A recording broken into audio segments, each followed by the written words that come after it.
Hello, hello, everybody. I am still half dressed, but welcome to the basement. It's not at all chaotic. No, no, structure. Never heard of her. Like we're not, we promised it on Twitter. It's not happening. That was okay. So for the record, Mara changed into that while we were rolling the intro, and that's I mean that's a ballet quick change. It makes sense, but like, solid quick change. Thank you. Also, I would like to thank my Uncle Sam for uh, teaching me how to change clothes very quickly because, when you sleep in and you're bagging the watch, which means showing up late to relieve the person that you're supposed to be relieving, you learn how to get dressed really fast because, when you've got to be from your rack in the back of the ship all the way down to the plant in 3.5 minutes, you learn that, sliding into a onesie, it doesn't need to take very long. No, no. I mean, I actually wouldn't know, but I can concur from your experience. Well, So this Top is a Gun. onesie, and it's awesome. I also have a thing on. I have Fighter Town USA shirt. So like Heck you yeah. know, yeah, we're rolling. Spider Man has the Top Gun Blu-ray resting on his shoulder like a chipmunk. We're ready to go. Nice. Well, Um, seeing as though we only have a precious number of minutes to do non-spoiler talk, yeah. because I want to make sure that people can stay for the non-spoiler stuff, leave, and come back if they want to experience zero spoilers. Let's do that. Okay. Also, we have call signs. Those are our names: Lobster, Yes. Jim, and I. I just figured we should address that before. But I gotta use the keyboard that's next to me, but I forgot I had it. Sorry. so Top Gun, Maverick specifically. Uh, Yeah, so non-spoilers. Mar, I'll let you lead because you have been hyped for this movie for a while. I was speculative about how good it was going to be. You were always very confident that it was going to be great, and you ended up being correct. So Well, I always like being right, but I'm glad in this case that everyone was also right because I became really concerned because the just grotesquely positive reception out of the premiere and all the early screenings made me really, really, really, really concerned because premieres are the best possible place to see a movie. You're with the people that are in the movie, the people invested in the movie. It's kind of hard to dump on a movie when you're sitting there and like schmoozing with people. And I'm not saying that there's conflicts of interest. I'm not accusing anyone of anything, but it's like the perfect place to see a movie. So I I mean, yeah, was like, oh man, it's not going to be as good when we see it, but it was. yeah. I saw this yesterday in IMAX in a packed theater of 300 people. And like, yes, this is a great way to experience the movie. It's like, first of all, first thing I will say, see this on the biggest possible screen you can find with the best sound system you can find. This movie looks and sounds incredible. It does. I mean, yeah, it's just a very special movie. What?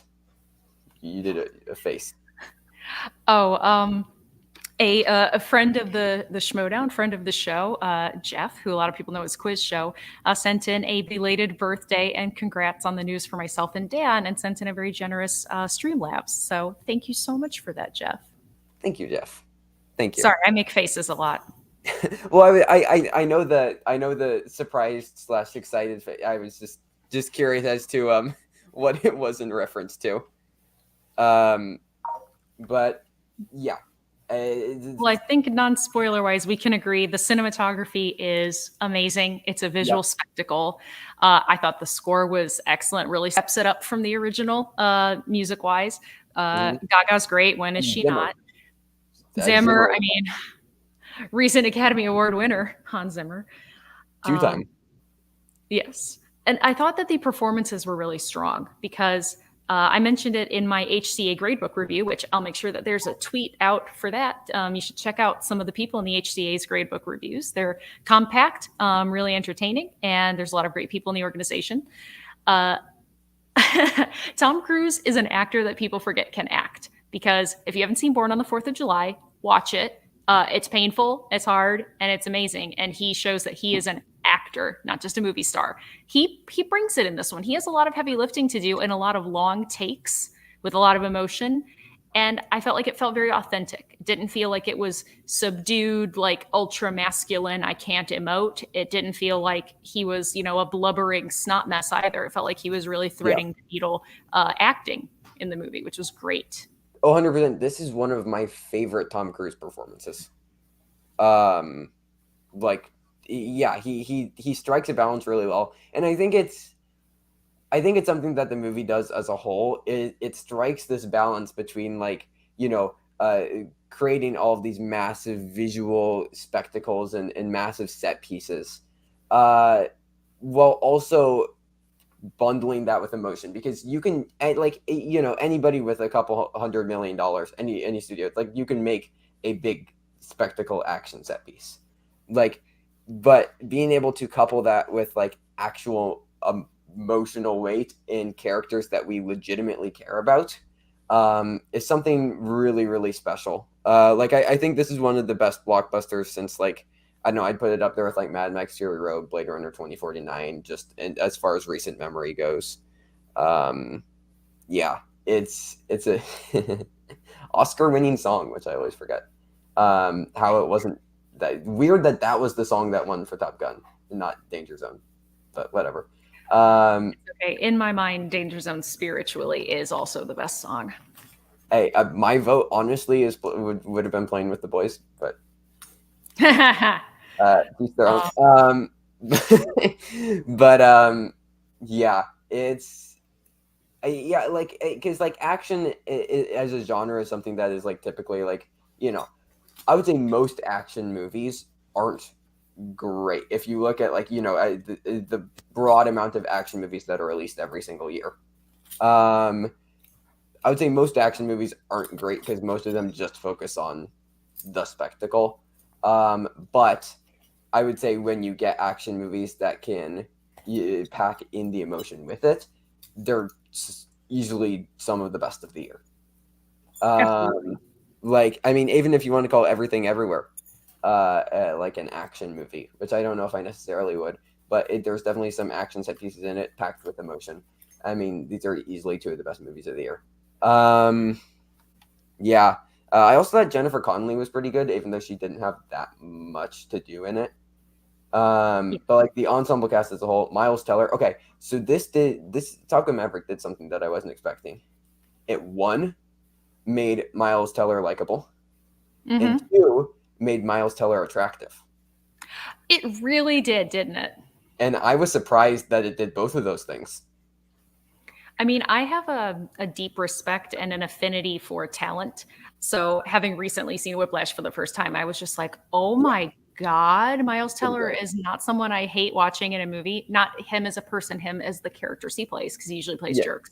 But he's amazing. And he's not often talked about in the same regard as, like, J.K. Simmons in that movie, who, of course, is phenomenal, top of his game there. But have you seen Spectacular Now? Miles Teller was great in this. What? Have you seen The Spectacular Now?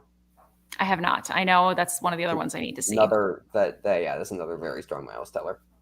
But yeah, always used to get him confused with the Magician when I was a wee lad. But of Penn and Teller. But yeah, this it's really, really great. Just from the opening scene, it's I love that. It's so good. Stunning. Like, briefly to get into a couple of small gripes. I mean, it's very predictable and very cliched. It very much follows, I would say, like, well, I'll try to stay as non-spoiler as possible. It follows pretty close to the original Top Gun. I was fully prepared for this to basically be a remake, but with more, and I didn't even care. I was like, I'm fine with that. Yeah. Like, I still do think that there are a couple things even outside of that, to not get into any kind of spoilers, that did feel fairly predictable. But overall, like, I mean, kind of along the same lines as what you're saying, at a certain point, I just didn't care because I was having so much fun. I had such an engaging audience. Like, the audience was clapping, cheering, laughing. Like, it's, again, see this movie with as many people as you can in the biggest screen possible. yeah, it's just a special piece of action filmmaking. And Jesus Christ, the editing. Oh, okay. All right. I think we're going to pivot. Number one, we're going to try to stay on schedule a little bit. Yeah. So we are now officially transitioning to all of the spoilers. Please, please, please, if you haven't Yeah. seen the movie, just leave until 7:30 at 7:30 Central. So in Yeah. 18 minutes, we will stop talking spoilers. There will be no more spoilers for the rest of the show while we do the watch along. But please, I encourage you, just leave. We love you, but leave. Okay, the editing. That's the one thing when I walked out of the theater, I told Dan, I said, I worry that Trevor is not going to like the editing, especially in the final action sequence, like the frenzied, frenetic, constantly like overlapping event stuff. But I loved it because it felt so immersive and it felt so authentic to what's going on because it is all happening at once. It is all overlapping. And there is a lot of just, crazy stuff happening. So yeah, I'm kind of an editing nut. I'm very obsessed with how movies are edited. And yeah, there's a lot of times where I don't like frenzied editing. For example, Bohemian Rhapsody, I just rewatched recently. I think the editing is absolutely disgustingly atrocious, and the fact that it won the Oscar for that makes me the editing Oscar just doesn't matter. That's Simon. I know, right? Like Simon for the win, like always. But yeah. So the editing in this, though, like contrary to Bohemian Rhapsody, where there was no purpose to the editing, and there was editing just to have editing and just to be like, ha, quick cuts, wow, we're special. All of this editing, it was for a purpose. Every single cut, there was something new. There was new information that was being presented to it. Whether that, even just from like different angles of the plane, we're seeing different views of the hilariously unnamed enemy. They're just the enemy. They're no, but yeah, like it's I don't know. I did really like the editing and how it worked with the sound.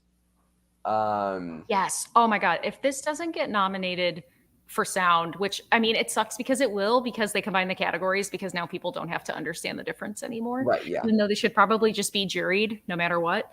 Yep. But yeah, the sound in this movie, incredible. Dan's mom, that was one of the first things she said when we left. And I was like, good job, Mom.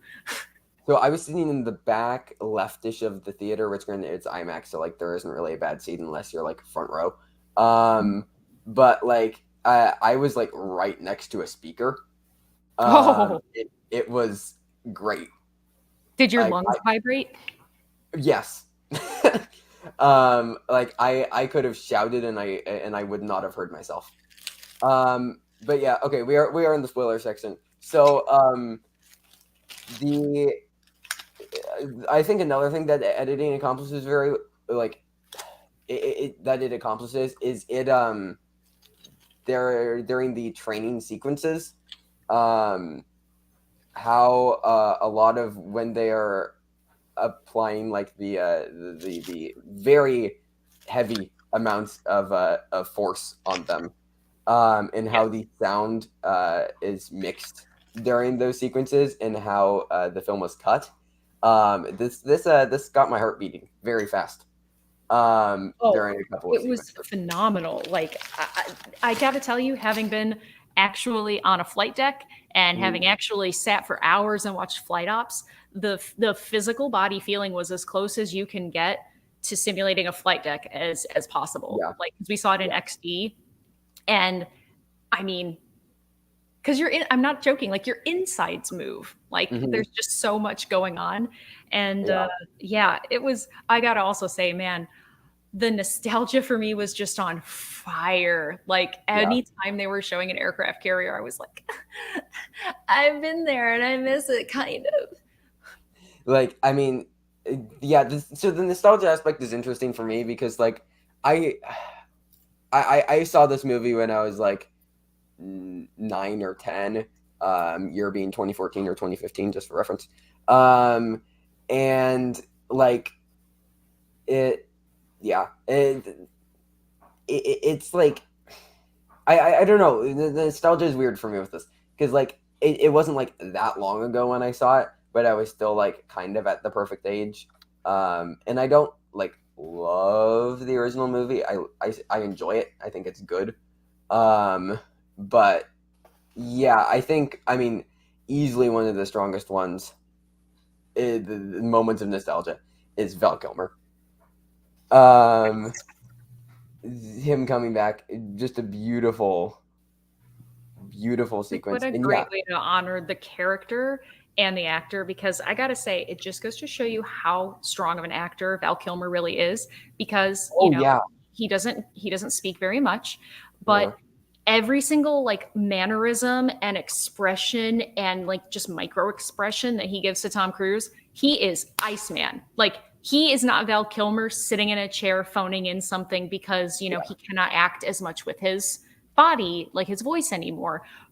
But he was Iceman through and through, 100% from the second that he showed up. It was awesome. oh, 100%. I mean, and it reminded me of um like using silence in film is like, it's very very powerful, and obviously they were kind of forced to with this and sequences, but how they like they worked with what they had, and I think it made the sequences better than like if it was just like a regular conversation, because like I think using silence in film is even more powerful than using words. Like the more you can tell without having to characters having to vocalize anything, the better I think the scene is. I mean, and that's just a personal preference, but like I love when you can do silent acting. I think Richard Linklater has talked about he likes to have his actors attempt to do the scenes in silence first, before they rehearse it with words, just so that way they can actually feel all of the emotions and fully get all of their emotions. And this felt like the perfect example of that. Um, it's Definitely. it's a really really special scene. And yeah, Miles Teller is pretty great in this, actually. Like actually, like very good. He does a perfect homage, I think, to Anthony Anderson's performance. Like he felt like the son of Goose. Uh, Oh, 100%. I mean, he looked so much like oh him, but he yeah. carried himself like him. And even though he was very serious, I Mhm. felt like there were those little flickers, especially in the very beginning, when we're seeing Great him Balls of be that kind Fire. of carefree guy. In the Great Balls of Fire sequence is like, Yeah. yeah. Um, But even when yeah. he's being serious, like there were times when Goose was serious. Hmm. Um, you know and I also, one thing I love so much, they did not, I the minute that we heard from Maverick that he's like, I pulled his papers to the academy because Yeah. his mom asked me to on her deathbed. It's like, okay.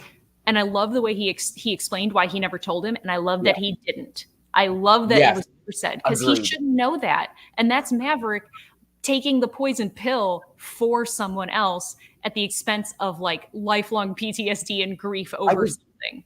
I was so worried like the final sequence on like the like once they land is going to be him like explaining to it, and then it'd be like the Muslim woman, and it's like that. Or I someone else overhears it and then Yeah, yeah, tells Brewster that. And it's like, nope, he shouldn't know.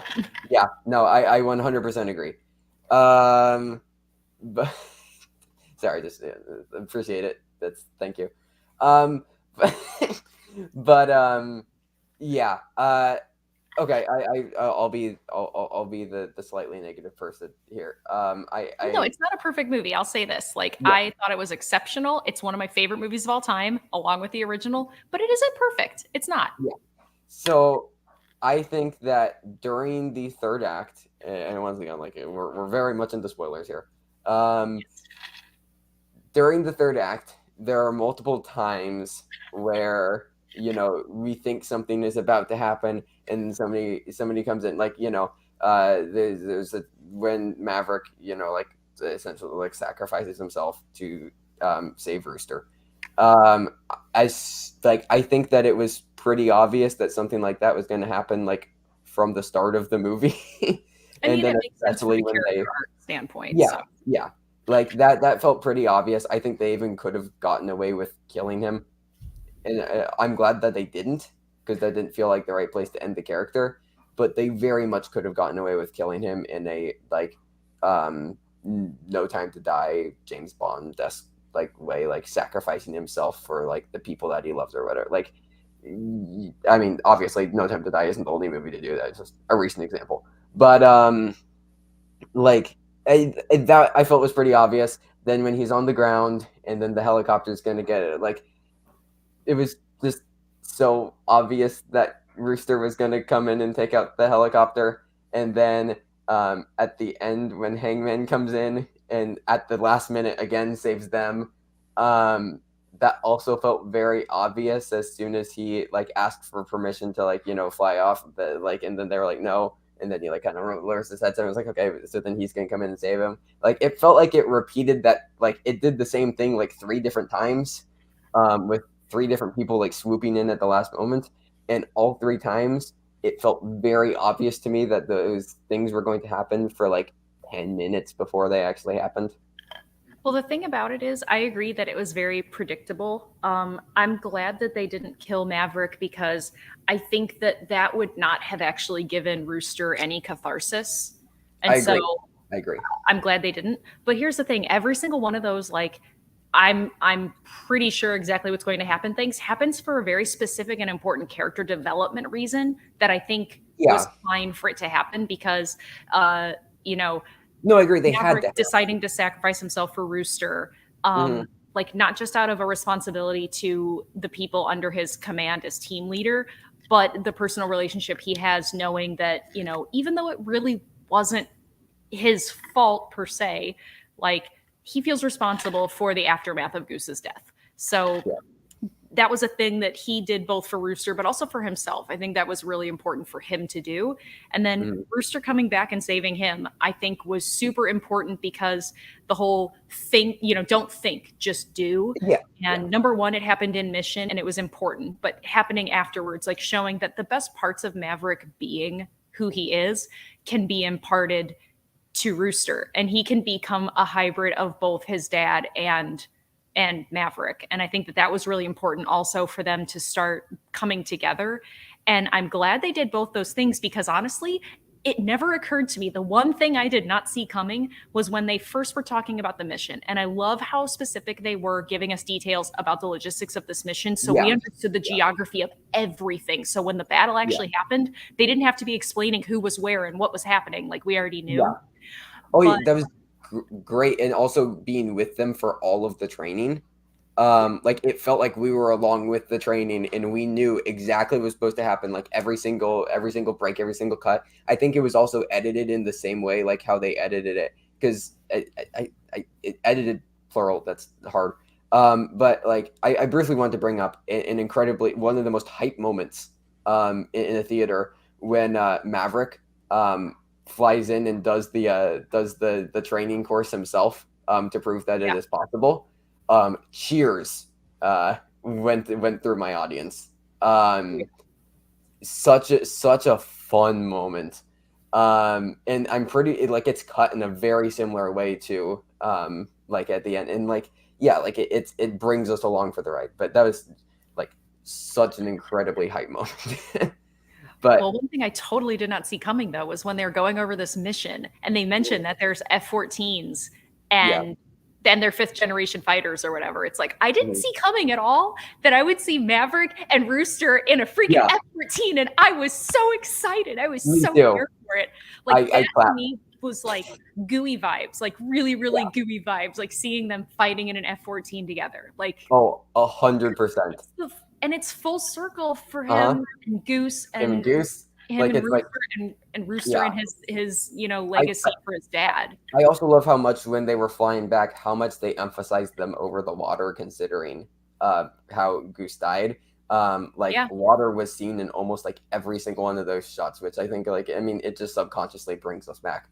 But yeah, and just to briefly go back, I 100% agree with all that you were saying about like all those things needed to happen for their character arcs. I just feel like I was supposed to feel tension. Yeah, for sure. Like I don't know, I feel like I was supposed to feel some level of tension, or like suspense during those sequences, and I just very much did not. Since I just like I felt it was very obvious what was going to happen, even if that thing did in the end need to happen.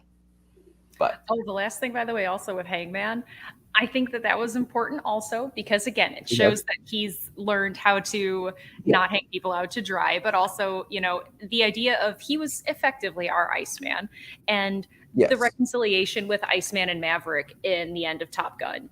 Uh, it's meaningful, but unless you're really invested in those two characters, it feels a bit like it's accelerated and a little extra for hmm some people, not for me. For some people, I've heard that criticism. But him and Rooster coming together at the end, Hangman and Rooster, like I felt like they needed that to happen because it just was what had to happen to accelerate their arcs, or else we just didn't have time for all of the action and all the development. And so I felt like they found the best possible way to like weave those two things together where they're developing characters through the action, which is super tough to do. But it is kind of like Mad Max Fury Road because that's literally that movie. It's not just an well, action movie. They this accelerate their characters emotionally through their action. this felt like Mad Max Fury Road, and I feel like as far as Oscars reception, it will go along the same lines as Mad Max Fury Road, and just like as far as the reception it's getting, agreed on that. I hadn't Um, really thought about that, but that's a really good point. but yeah, just a couple more things before I know we're going to transition out soon. Way funnier than the first film. Like Yeah. genuinely a very very funny film. There are some great jokes, even though if at times a lot of it did just feel like Tom Cruise being Ethan Hunt. Yeah. With I mean, a it lot was a pretty of impossible mission. speaking of the trailer for Mission Impossible 7, like sure, why not? He's riding a motorcycle off a cliff. Like I'll watch it. I had to explain to Dan's mom that he was really doing that over and over again, Yeah, that he puts himself in absolute mortal peril for our entertainment. It yeah, was really fun. yeah. And then just I think this is the last thing that I want to bring up. Um, uh, I didn't love Lady Gaga's song when it was like first released, as a single. Hold My Hand, I think is its name. Um, but um, but I I really liked how it was used. Mm-hmm. Because it's like half a credit song, and I hate when original songs are credit songs. But like when it's actually used over the film, I think it's used for emotional significance, which I enjoyed with his sequences of Jennifer Connelly. So, Can I have one last thought also before yes, 7:30? yeah. Um, I mean, I knew that we were going to have Maverick do "Talk to Me, Goose," but when Rooster said "Talk to Me, Dad," I Yeah. almost cried a human tear. I had one or two tears. I mean, you're a very connected person with your emotions. I am not. I I I, cried I into my sock during Firestarter, and I managed to keep it under control in Top Gun Maverick. I I can't cried. guarantee it'll happen when I see it again, but I managed to keep myself pretty reeled in. I have sobbed every single time I've seen Everything Everywhere All at Once. For like 5 to 10 minutes. Well, I think that is the point at which I'm going to remove the spoiler thing. So we are officially transitioned out of spoiler chat. We will have no more spoilers. Please, no spoilers in the chat for anyone that hasn't seen it. No more spoilers for this whole video. We are Except, definitely going to talk just a teeny bit more about Maverick next weekend. I don't know how we couldn't, yeah, but for now, we're. I do have I do have one spoiler. It was crazy when Doctor Strange opened up a portal, and then Vin Diesel, as Dominic Toretto, came out through in a DeLorean through a portal, and flew alongside Maverick. You had me freaked out for half a second. I was like, Trevor, no. You're gonna like mute me? No, I would never mute you. I might do other stuff though that's kind of mean like this. Okay, I mean, that might scare me. Uh, Family. Family. Yeah. I saw this fun tweet. It was 7 movies have united film Twitter. Those being Mad Max Fury Road, Spider-Verse, Everything Everywhere All at Once, Parasite, Paddington 2, Mission Impossible Fallout, and now Top Gun Maverick. Wow, No Way Home didn't do it either. No, It's No Way Home, not No Way Home is mixed on film Twitter. Wow, film Twitter's dumb. To be fair, I did. Sorry, film Twitter. On rewatch, I definitely didn't like it as much. Still like it. I would I still have I have the notebook right here. I still have all 6 pages of my Spider-Man No Way Home notes, and if you need me to, I will type them up, or I'll just take pictures and make you try to read them because my handwriting is atrocious. I think I need to make a YouTube video of I'll just read out the notes verbatim, try to cut something together over it. Well, I would like to point out all of the ways in which they very intelligently foreshadow the importance of Peter Parker's decision making, and yeah, so that's why you guys are here, though. For everyone, though, while we're going to actually talk a little bit about some of the best things that weren't Top Gun Maverick and some of the worst things that we watched this week, while everyone gets Netflix up. If you aren't in the US and you don't have Top Gun on your country's Netflix, use a VPN and then just log into US Netflix. You've got time. And get the movie Top Gun, the first one, pulled up while we talk. Yes. I do want to briefly acknowledge something sad that happened this week, which is legend Ray Liotta passed away. That is true. So, what I'm curious, what's your favorite Ray Liotta film? Okay, so I hadn't seen Goodfellas until last year, and so I mean that's very, very fresh for me. I mean, I might like Goodfellas. that. I know it's the flashy role, but like I really enjoyed it. Well, what did you say? I know that it's like the flashy role of his career, but I really loved it. Yeah. For me, it's Hubie Halloween. I actually haven't seen it. No, don't. No, I mean, like Goodfellas is very much like it's the easy pick. I don't love Goodfellas as much as other people, but like I still enjoy it. Also, big shout out to him in Marriage Story. Yes, criminally underrated performance. I love him in Marriage Story. But yeah, okay. This isn't a spoiler, but I agree with Blake. Glenn Powell was great in Top Gun Maverick. We didn't bring it up at all. Agreed. Glenn Powell inspired casting, and I also want to see this. If you read, he actually had tested for a different part, and they kind of amped up the part that he did get because they liked him so much. Nice. Okay, yeah. Let's talk about some of the things that we watched. You can start. So I saw the Bob's Burgers movie, which as a big Bob's Burgers TV show fan, I really, really enjoyed. If you love the show, I think you're going to really like the movie. If you have a cursory knowledge of the show, you can still go see the movie, especially if you're like, an AMC A-list person or like Cinemark Movie Club, like, where effectively you're not paying for your movie, you already paid for it. They give enough exposition that doesn't feel super lazy and clunky, where you can understand exactly what's happening and kind of who these characters are if you're not really like lived in the town. So I really enjoyed that. I haven't seen a frame of the show. Like, I didn't have that much of an intention of seeing it, but Letterboxd is liking it. So I mean, I would say it'd be interesting for you to see it not having seen the show. And then we can report back next week and see kind of if you thought it had anything did it hit you anywhere considering you have no connection to it? Yeah, because the trailers, in all honesty, did not look good to me. So I don't know. I would be curious though for science. I could see you liking the show. I mean, once you get into it, because just like any other show, there are some episodes that are just like legendary, and there are others that are like, if I never saw that again, I wouldn't like lose my mind. Yeah. What was something good that you watched this week? Something good. Okay, well, I was going to talk about Men, which, like men are okay. No, but yeah, no, it was Men was interesting. But what I did watch, I watched Jennifer's Body for the first time. There you go. Movie. It's a masterpiece. And everybody should watch it. It might be, and like I like Scream quite a bit. I think it's my favorite like horror comedy. It is one of the most quotable movies I have ever seen. I am already regularly quoting it.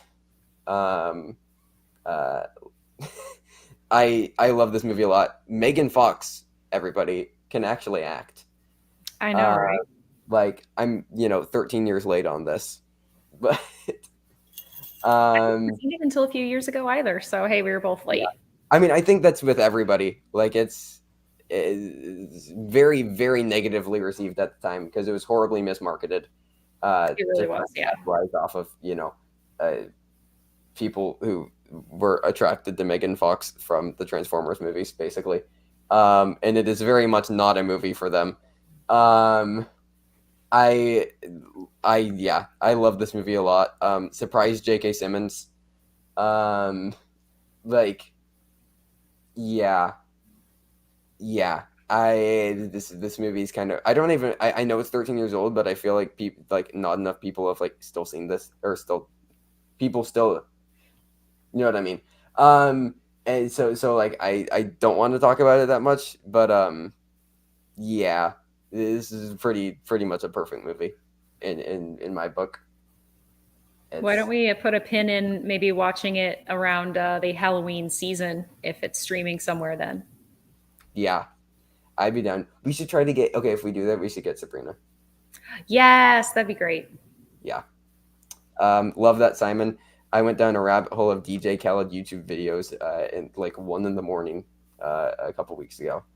So Ow. I'm not the better for it. Ah, sorry. Yeah. What else? What else? What else? Yeah, Bohemian Rhapsody's a really bad movie. But yeah. I watched Stranger Things season 4. What is out of it right now, and I've not seen no a frame of. spoilers. Yeah. What? Another show I've not seen a frame of, not even trailers. Well, no spoilers, but I really need to see the end to see if the mistakes that were made in the first half are going to be something I can overlook. So Okay. I'm mixed on it. Is this the last season? Or is there another one? No, I don't think so. I think, or wait, I forget. No, no, not yet. I don't think.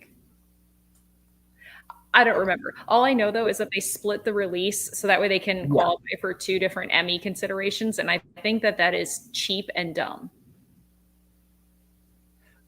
Oh yeah.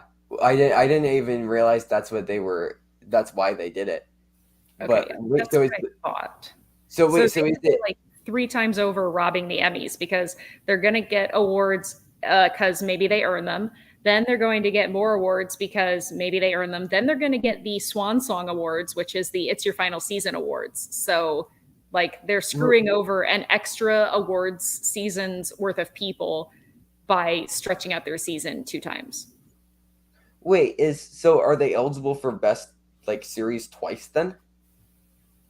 Or would Well, it yeah, just be because it's all about what the nomination windows are. So they're airing part of their season in the nomination window for this Emmys and part of that's it in the nomination window for next year's Emmys.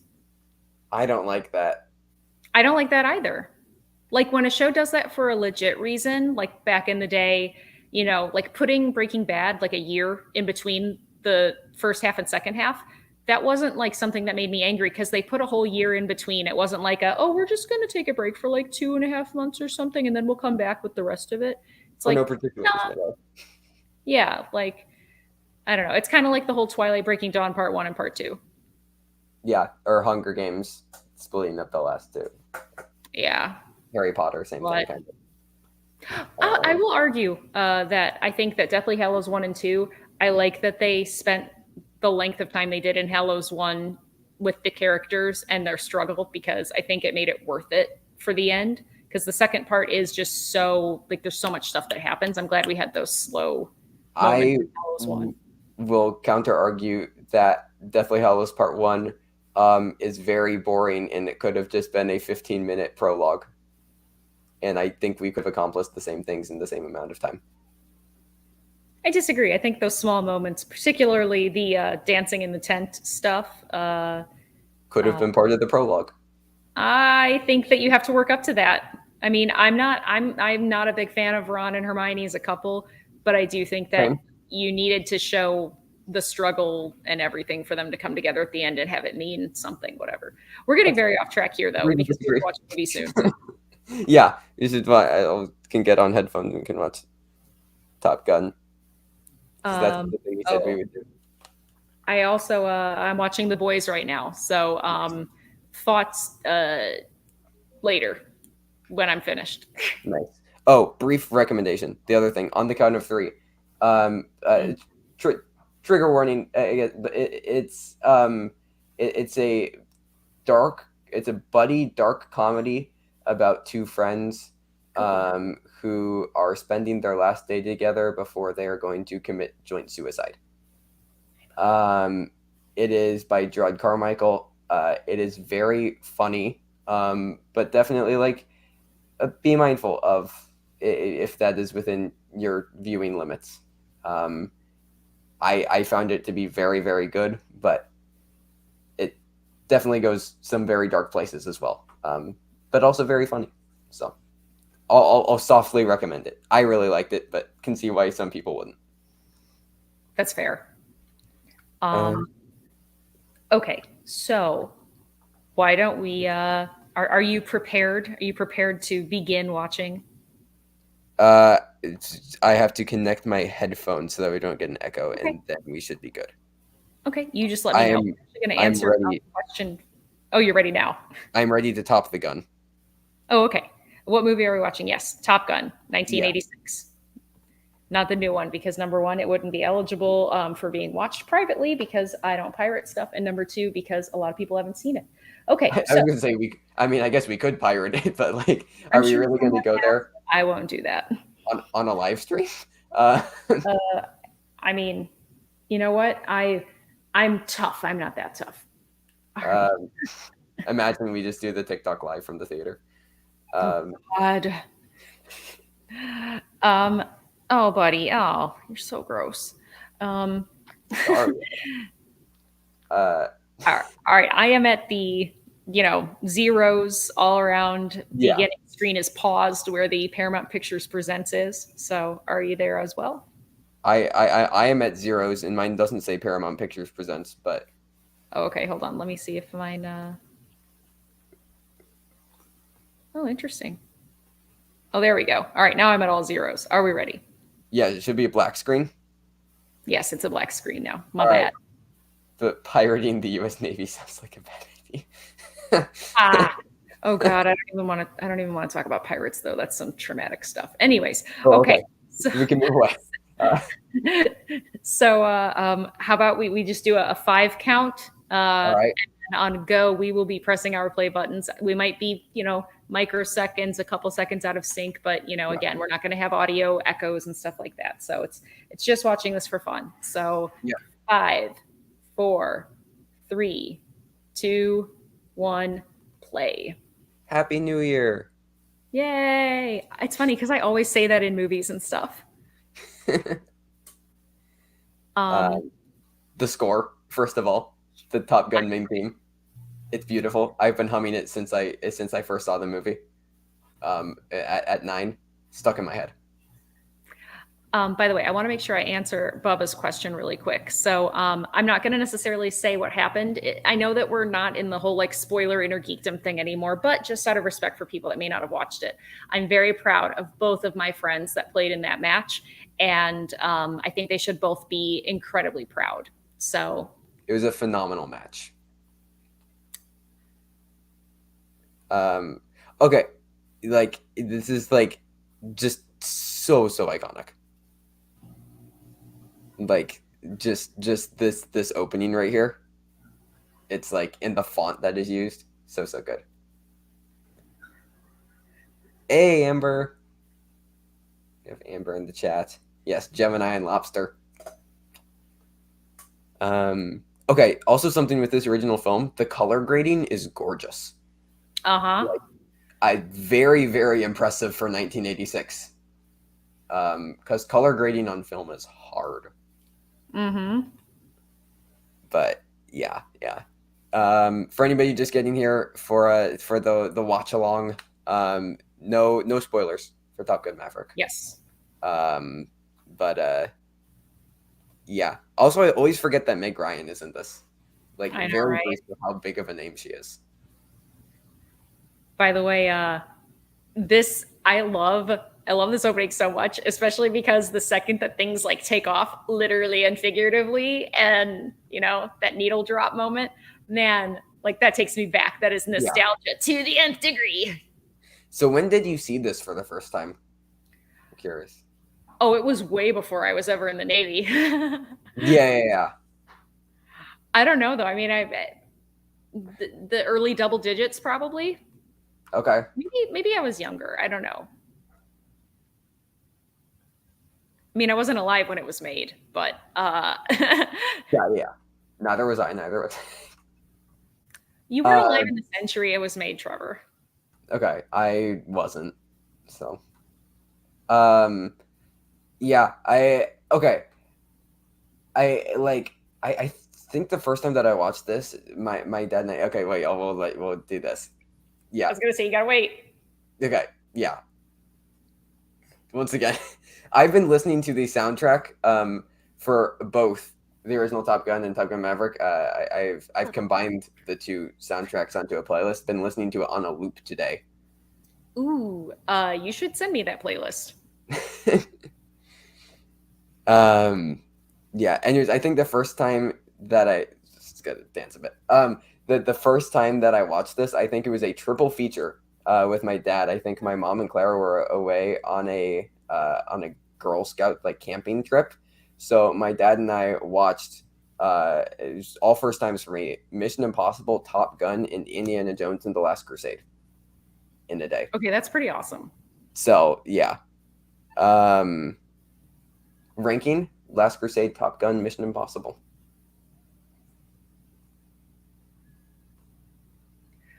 By the way, so I will have to give some fun Navy facts during Of course. this.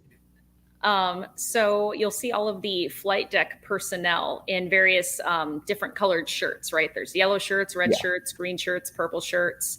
Would you venture a guess as to what we call them? Like what our nickname for the people is? Star Trek shirts. Skittles. What was that? Skittles. Skittle.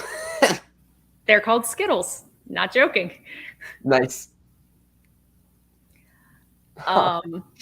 Also, when you see the planes with the little hook catching the wire, Yeah. there's more than one wire, and the Right. kind of joke amongst, again, I was not a pilot, but the joke amongst people is, you can tell how good someone is by which wire they catch, depending on, like, if you're having trouble landing, of course that's totally different. You're going to catch a different wire, but Mhm. so it's like, are you a one wire guy? So Nice. fun. I know it's not super interesting, but I'm going to say all of it anyway. I'm very here for it. Oh, I love that that's the thing. Yeah. Oh, I didn't even. Okay, sorry. I just love that it's the opening line of the movie, because people that don't know what happens in this movie, it's not going to say what happens in this movie, but you probably already know. Okay, is anybody in the chat has anybody not seen the original Top Gun? Oh yeah, that's important. Here's if we can get any first time reactions. Yes, we all do want the first reaction. I mean, part of me says, like, if you haven't seen it by now, like 36 years is kind of a little bit of time. So maybe we can just talk about what might happen to some characters in this movie. But I also want to be very courteous. So please tell us if you have no idea what's going on in this. I also love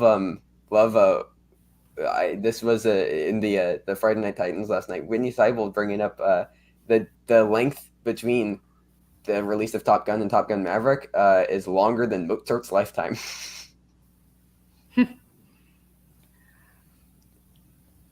It's funny though, like, so again, it's not a spoiler, but like Tom Cruise is older than Tom Skerritt when he filmed Top Gun.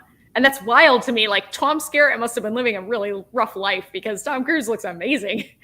Yeah. Wow. Tom Cruise does look. How old is Tom Cruise? He's like 60 or He real close to is 60 if he's not already. 59. So close. He'll be 60 in 2 months. Okay, so I knew he was turning 60 this year. So yeah. A month. A month. Although every time I watch Top Gun, I'm just like, oh, he looks like a little baby. He's just so young and so boyish. He does, yeah.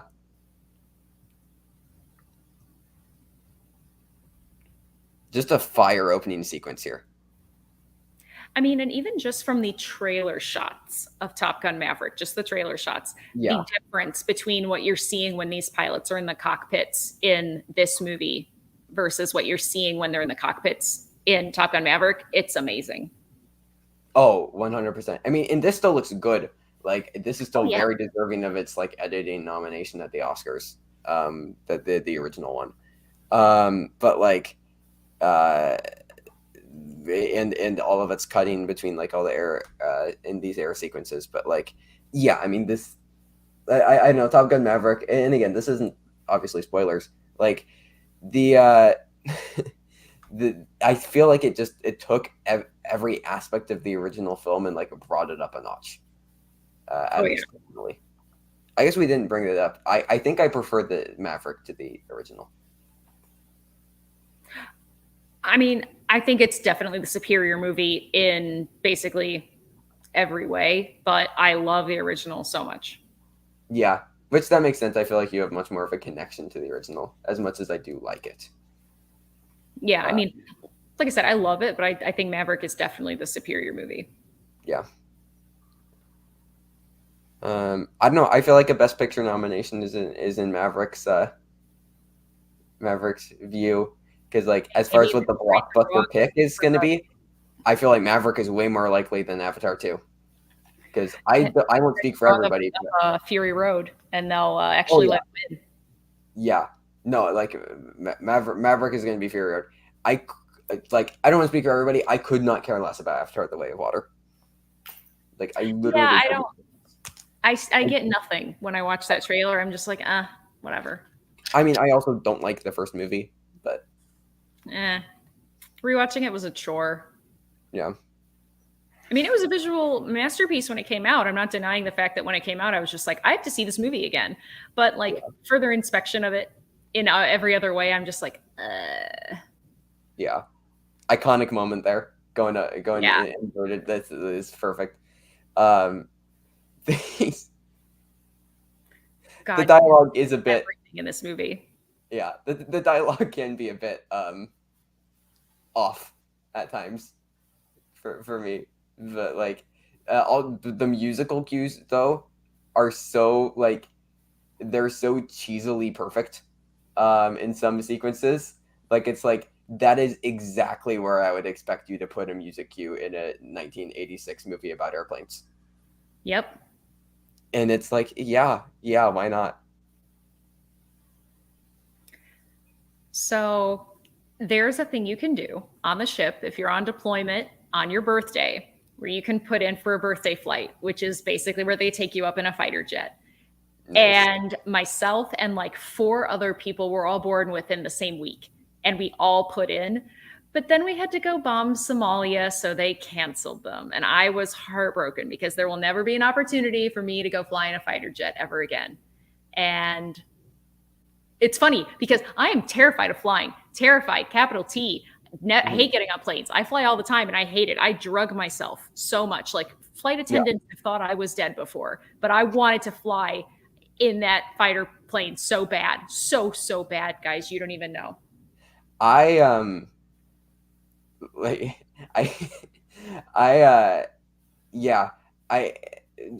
never been on an airplane and I don't want to. It does not seem appealing at all. I hate it when that happens. I can tolerate it is because there's one pilot with you in the plane, one person who is deciding your destiny, and you're sitting right behind them. So like I think that when you're in a big plane full of people, you have someone controlling your destiny that you can't see, that you can't talk to, and it's everyone else in there. And it's like, I don't feel great about this. Sorry, Simon. Oh. Oh, sorry, I didn't see that yet. That's funny. That, yeah. His sexuality being sweat. Oh, by the way, I was about to say, yeah, the amount of glycerin used in this movie is pretty wild. Yeah. Some of Not it's a actual spoiler. sweat, Not a but spoiler. Emulated in Maverick. Lots of sweat in Maverick.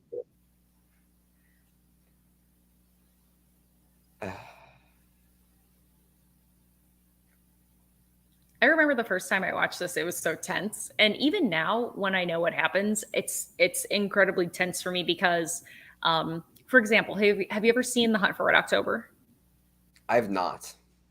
Oh my God. Okay, I can't say anything then. We have to watch that movie. That's the next Okay. watch along. I'm just saying it right now. Okay. Well, I think the next one is The Princess Switch. Well, yes, but I mean, after that, the next one that is not preordained already. Yeah, July. I feel like Watchalong should be a monthly thing, though. I think we can make that happen. There's so many great movies to watch. Oh, 100%. Especially that one or both of us have never seen.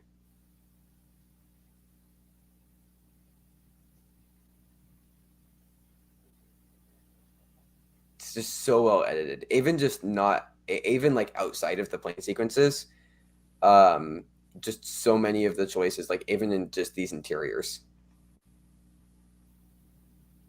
Like how it uses the reaction shots is like really, really strong. It isn't like quite Coen Brothers, but like it's like it has some of the best like shot reverse shot with like some of these sequences that I can remember. Because I think the Coen Brothers are like the master of shot reverse shot, but like this movie is like very strong with it. By the way, those were his wings. This is our version of that for surface warfare people. Yeah. It's a ship with little cross swords, and then our air warfare qualification, which again different than wings, but I don't have mine with me. It's on my uniform or something.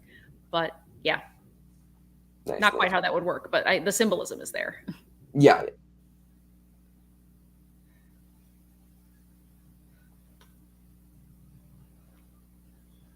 Such a great line.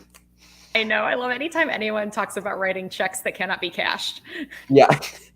Especially because that is almost like such an antiquated thing to say, because honestly, a lot of people these days don't even know how to write a check and never have and probably never will. I know how to write a check. I'm happy for you. Your parents are doing an excellent job. I'm very excited to meet them in person next month. That will be a thing that will happen very soon, actually. Like I know, right? 2 weeks, 2 weeks-ish. Mm-hmm.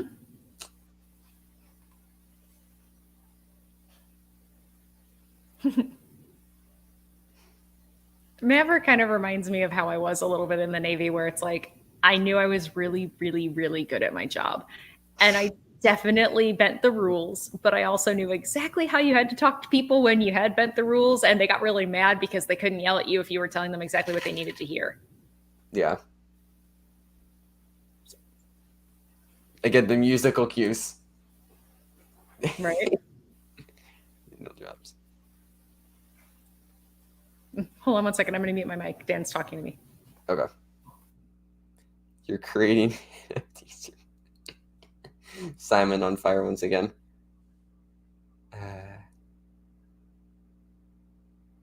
The sweat once again. Like Jesus, so much sweat.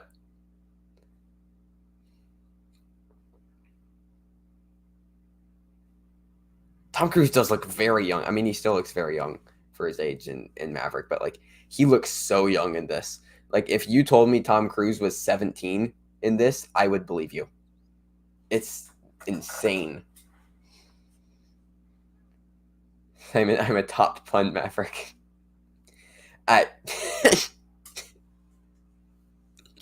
Well done. Well done. Okay, sorry. We were talking about food because I need to eat some of it today. That usually is a good thing. Ow, ow, ow, my hair. Yeah, also, by the way, we were not allowed to wear our hair down in uniform, obviously, but I don't want to pull it up because I'm lazy. Although I was pretty lazy back then too. I had the laziest bun ever, and my hair was super long, like longer than anybody has ever seen it. But yeah, so I can picture you with like really long hair. I will find a picture because I've got some. Oh, also, look here. Hold on, I'm gonna give myself the single shot for a second. Okay. I know how to use the mouse. Look at that little person right there. Look at that person, the flight attendant uniform, because that's what we used to have to wear. I'll be completely honest. Like you look, I don't know how long ago that was. You look very similar still. Okay, I will have to show you some pictures. I have some pictures of me in high school, and I think I was maybe like a freshman in high school. I'm not exaggerating for the sake of my vanity because I mean, people age. I'm not embarrassed at all about being 35 years old. I'm happy I've lived to be 35 years old, if I'm being totally honest. But Dan insists that I look exactly the same. And I think he's right. I look very, very, very similar. Also, the tension already between the two of them. Sorry, but the tension already between Maverick and Iceman. No, absolutely. Um, Dan gave me new headphones, by the way, for my birthday, and they're really cool because they have noise cancellation. So, like, my audio is pretty awesome right now.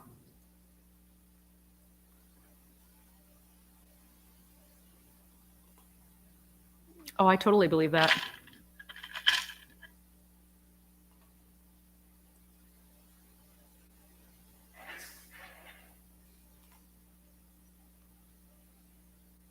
So what does Rio stand for? That I actually don't know because again, I was not a pilot, and I don't think that's what we call them anymore. I'm googling.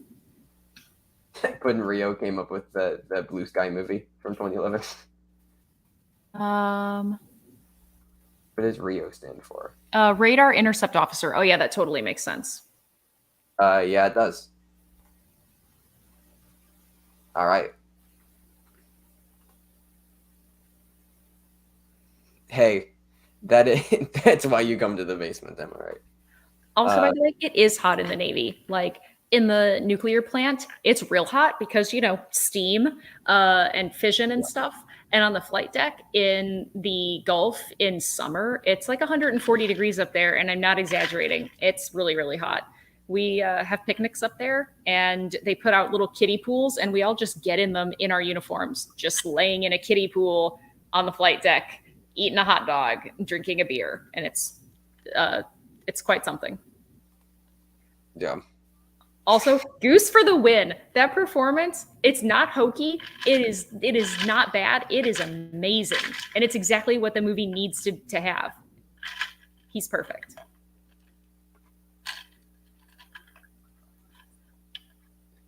Oh my God, all the 80s hair and the makeup, so much blue eyeshadow and so much Aquanet.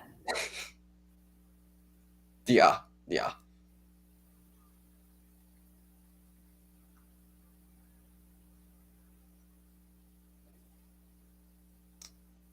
Glad God, everything about Val Kilmer. Yeah.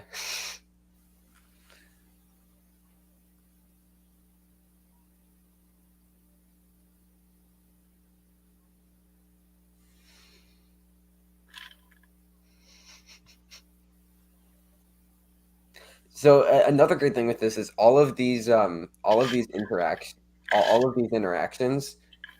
are like they feel very genuine and very real and very natural between the pilots. I can tell you, Navy-wise, the tone and tenor of them feel very authentic. Yeah. Derby Gaming, yes, yeah, we have seen Maverick. We talked about it earlier. We aren't doing any spoilers right now, and we also are watching the first film. It's on Netflix right now.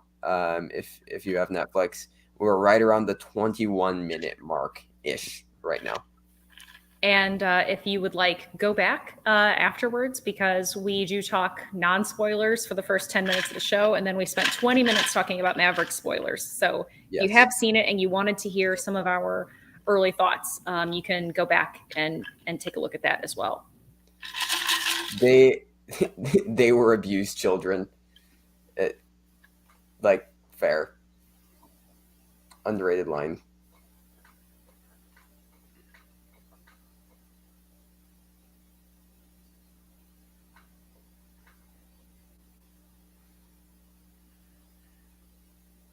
Say this sequence is one of the sequences that is maybe aged the worst. Yeah, I mean, I think that no matter how much I love this movie, Dan and I were talking about it when we rewatched it right before seeing Maverick. There's no amount of charisma that any celebrity has in any movie ever that makes it okay to follow anyone into a bathroom. I don't care if they're the same gender as you. If you are like pursuing them in a romantical way, bathrooms, not okay. Plus, it's tacky, it's trashy, and like, would you ever actually do anything in a bathroom full of Navy people? Do you have any idea how wrecked that bathroom is? I was in the Navy. I know. And the girls were worse than the guys. Just FYI, the girls were disgusting. Even this right here, having all of them, like, 10 to 15 people crowd around her, kind of using their position to, like, make her feel very uncomfortable. See, I disagree. I don't find that particularly offensive, because she intentionally positions herself in this inferior type of position when she's talking to him. Because if she wanted to, she could just say, "Excuse me, I'm this person. You work for me. Like, you are my subordinate." That's and fair. go away. So I think she kind of was fair. Okay with how they did this. But again, she seems like an assertive enough lady to defend herself if she felt threatened or I guess that's fair, considering where the character knows, but I guess standalone, like on its own, not knowing the context, like assuming that she was just like this random person, like which is what they thought, that she was just a regular person, I guess. So yeah. Well, plus, like, she introduced herself as Charlotte instead of Charlie. Yeah. I mean, just this acting from her, because I mean, we don't know who she is yet if it's the first time you're watching it, but when you know, you're just like, oh, girl, you're just like, you're holding his hand as you walk him up to the noose so he can hang himself later.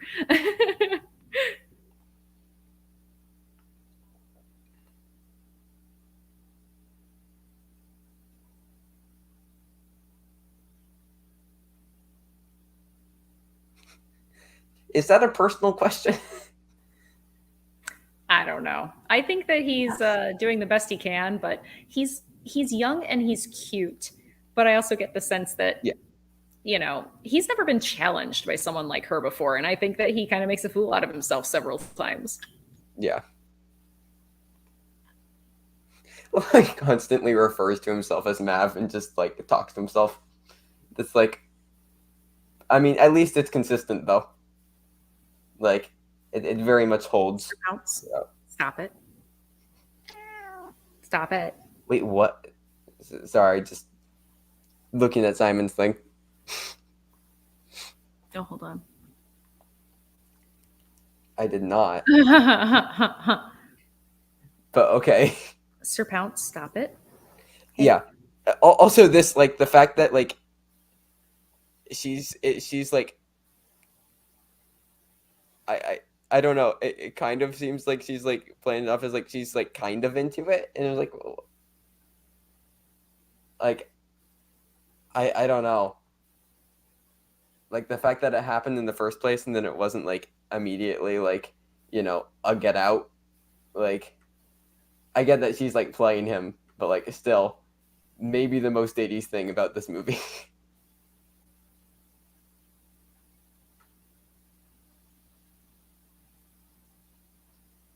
That's fun. Goose's face is so perfect there.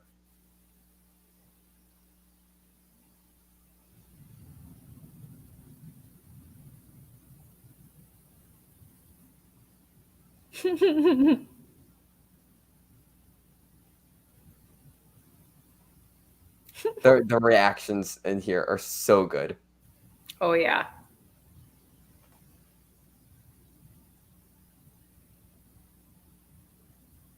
Hey, hey. Be good, please. Be good boy. Sunglasses on.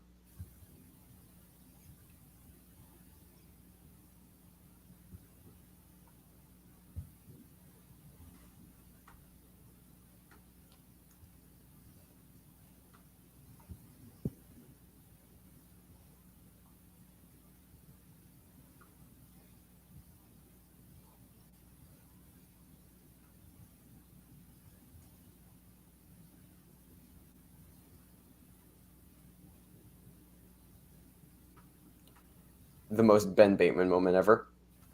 Right?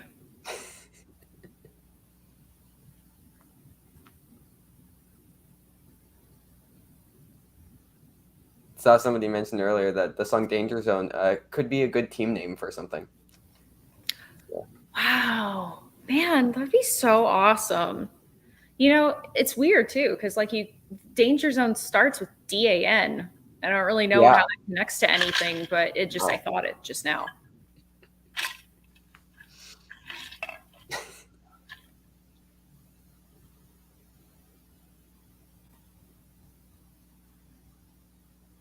I'll admit it, I'm jelly. I only had secret clearance. I did not have top secret clearance. Mm-hmm. I have no clearance. I mean, have you ever shopped at the clearance rack? Like at Target? No. Wow. Way to really way to sell it. Thank you.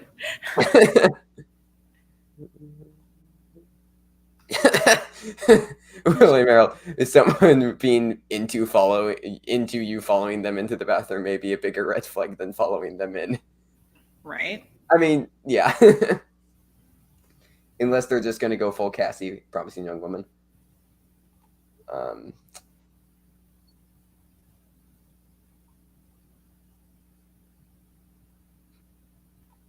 Guardians of the Galaxy moment.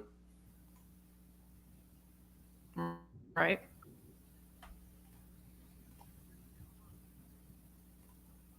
Okay, so what? Okay, isn't so? I've never seen it. Isn't Hot Shots a parody of this? Okay, I've never seen it either, so don't ask me. I think it. I'm gonna pull up the Wikipedia. I wish I would have put on my glasses. That could be another watch along at some point.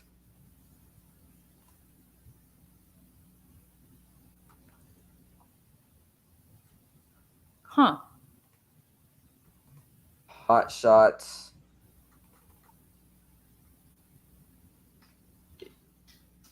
According to the Wikipedia, it's primarily a parody of Top Gun Cool.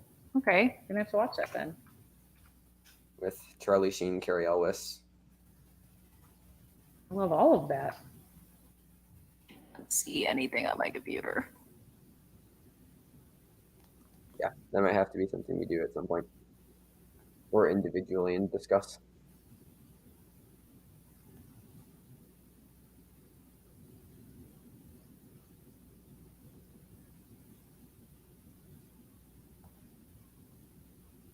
Oh, good. Mr. Pound, settle down. Simon just over and over. Oh, why? Sorry, I'm William says, yeah, Hot Shots is a parody of a lot of movies, including this. Okay. nice. I'll just read out what Simon said. I like how Kelly McGillis is the instructor in this movie, and the only one to hit a glass ceiling is Goose. Dang. That is savage, and I love it. Oh my god, that's great. God, I wish I'd Simon, done can I that. steal that for a Letterboxd review? Right? I know. Waiting for permission. Yeah, perfectly acceptable if you want to keep that masterpiece. But I would definitely like to steal it if you're willing. Stealing with permission, right? That's always ask for consent. Thank you, Simon. I'll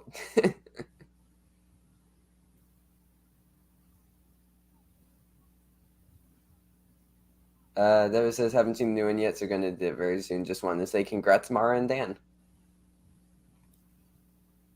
And we won't be spoiling it, Davish, just for clarification. So if you do want to stick around, you can. Right now, we're just watching the original Top Gun with no spoilers. We can give you a timestamp if you want to join along, but yes. So how does, because like, and it isn't a spoiler really, but in the first one they talk about like they have like a tone, right, when they connect with training stuff. Was it a similar thing with this and just like not as like defined? How do you as far mean? as giving a tone? Like, are you actually talking about like when they're targeting, or do you mean actual tone during as in like vibe? During the training things, to like so that way they know that they've been like, you know, quote unquote hit. Yeah. Okay. That makes sense, using like the tone thing. I feel like it's explained much more clearly, or I guess just shown much more clearly in the new one. Yes, I agree.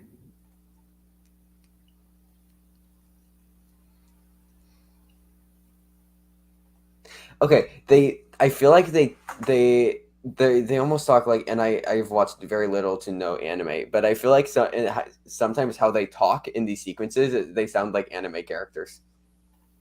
I could see that. And like I'm kind of here for it. Very unversed in the world of anime though. Oh, I can help you. Like I guess the only thing I've seen is like Studio Ghibli, and like that isn't like like it's anime style, but it isn't like anime in the sense of like Dragon Ball Z or stuff like that, which I have not seen.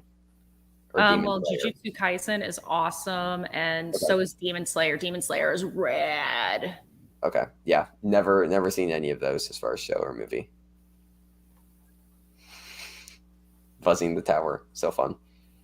Oh, okay. Okay, hold on. I'm going to type something in the private chat. Okay.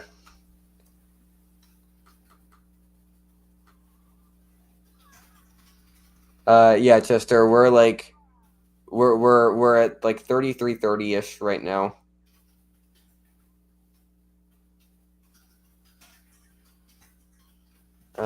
Oh, private chat.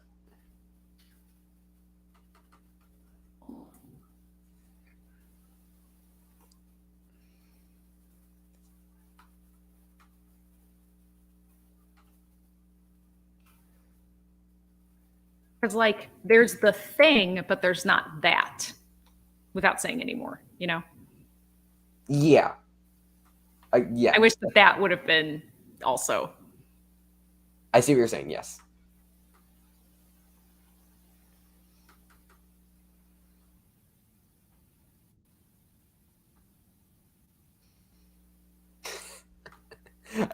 I love that. That's right. Ice. Here's homoerotic scene number 2. Okay, so here I want to address this really quick. So I don't know what the intention was, but I know that I actually think that this movie does so much for, number one, establishing platonic relationships with same-gendered, seemingly hetero people, because I think that you can have real intimacy with people that you have no sexual attraction or relationship with, and that are the same gender as you. And I think that this movie unintentionally, for as much homoeroticism as people associate with the movie, actually does so much to talk about platonic love and platonic intimacy. And I think a lot of it comes from the fact that, like, Tom Cruise oozes charisma. Val Kilmer oozes way more charisma. Putting the two of them in any scene together, especially when there's like heightened emotion and they're going to be confronting each other in a close space, I think it's going to feel like there's a level of like sexuality to it, mostly because on part of the viewer, those two men are looked at generally as being very attractive, very, like crush worthy, for lack of a better term, people. And so I think that it's a projection on the part of the viewer more than it is a statement from the movie. But also, there's nothing wrong with, if that's what you want to see in that movie, because we bring our own, experiences and stuff to movies when we walk into them. If Yeah. you just want to see a bunch of sweaty dudes play volleyball together and be like, yeah, that's hot for whatever reason, I mean, no judgment. yeah, I love how like over 75% of like the top Letterboxd reviews are just on the how gay it is. Which is like one, very Letterboxd, but also two, like I concur. True. Like, Although I do feel like this like helps really dissolve that old school, really antiquated narrative. And pardon me for using this way, but it's just a pejorative way that people used to say stuff. But it's like, oh, you want to be half naked and like, like touching other guys on the beach and like playing volleyball and you want to get close to them when you talk. That's gay. Like, I think this movie completely blows that stupid, asinine thought process out of the water. And it was stupid then, it's stupid now. But I think that it kind of dissolves the veneer of any sort of actual insult that would be associated with that kind of thought I process. know. And like there's so many things like that. Like for instance, like the game of football, which I'm a massive football fan, and like it's seen as this like incredibly masculine thing. I mean, it's dudes like they're getting pretty close to each other and like all in piles together. Like it's like it's like there are so many things that like if people did out of context of like for instance a sport, you'd be like, oh, that's gay. Oh, it's like it's literally just a projection of I don't know if Clara agrees, but I love watching football because the actual like dance like athleticism of some of the athletes is amazing to me. Like as a dancer, watching some of their body movements, I'm like, man, I think that a person who is classically trained as a dancer, kind of like, why we love seeing Tom Holland as Spider-Man, is that like that sort of dance level or gymnastics level stuff lends itself to athleticism in an action context so well. Yeah. A lot of them, I think, do ballet in some capacity. I mean, they should. I think a lot of the offensive and defensive linemen like do like some level of ballet training to help with like their footwork and stuff. Love it.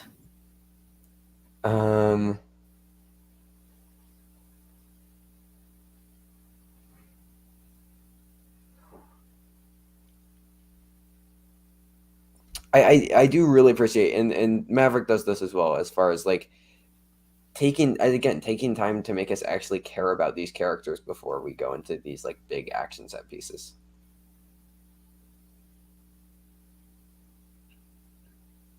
Well, and I love that they do this thing where they tease out Duke Mitchell. Like they don't tell us everything about him right now. They just put these little bits in and we kind of fill in the blanks as we go. And I think that movies nowadays typically beat us over the head with just like saying exactly what the thing is and being so overt and not at all delicate about like letting the viewer figure stuff out on their own. Like movies treat a lot of people like they're dumb. Yeah. Yeah.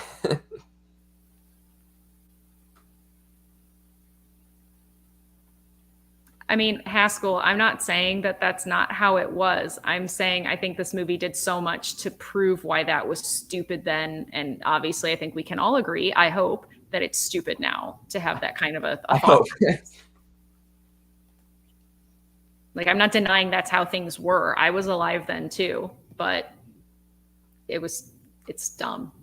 It holds no weight. Yeah. Oh, man, those shoulder pads. Yeah. Very here for them. Oh, I don't have the shoulders for shoulder pads. My shoulders are shoulder pads.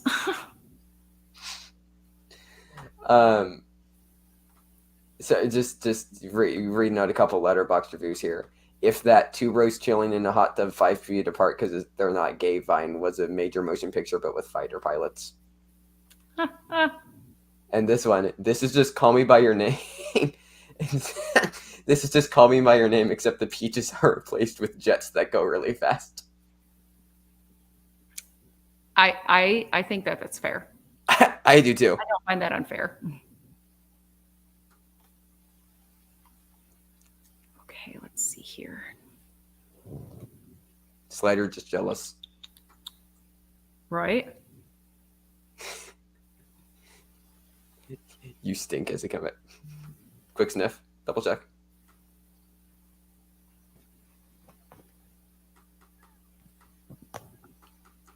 What are you gay? No, I'm hot. Yeah, here we go. Playing with the Boys, the best song in the soundtrack, in my opinion. Accurate. And like So this is really interesting. Like when talking about like the male gaze versus the female gaze, this is like you know I like, and that's also assuming like gender as like a binary and like all these things, and assuming heterosexual or like heterosexual attraction of those two like genders, but like just as like a concept of those two things.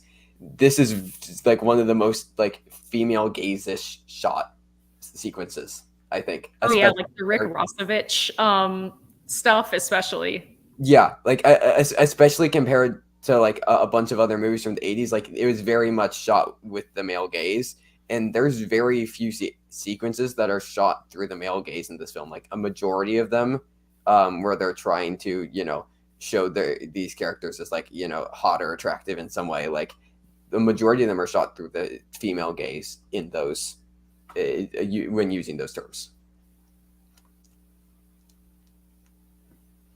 And yeah, no, I love Kenny Loggins.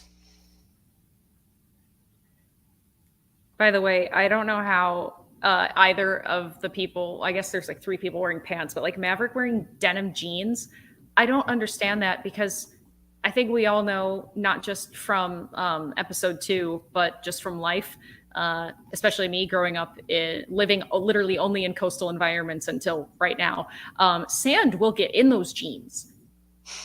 Yeah. And that's not comfortable. I don't care what is underneath of your pants, male, female, not a good plan. Like, yeah, why would you wear denim jeans? Not okay. Yeah. So this is like our first of 4 times where Take My Breath Away like starts to play. Like we hear the start of this song a lot before like we actually hear the entirety of the song in this film.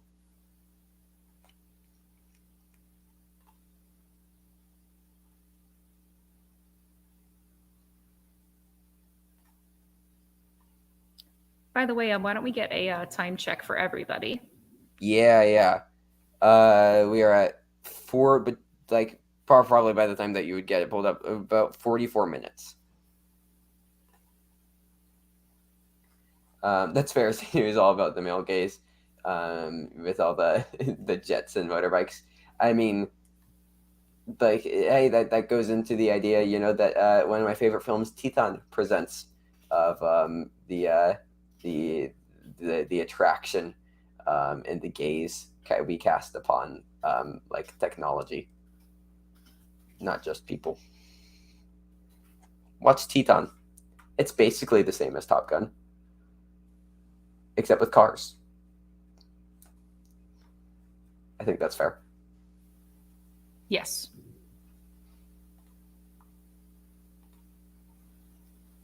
I cannot see anything with my eyeballs right now. It's unfortunate. You going for it. Isn't it?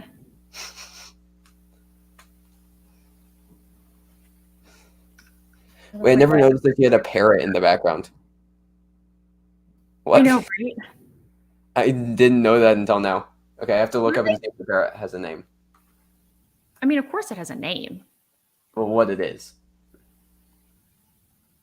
Maybe the parrot in Top Gun.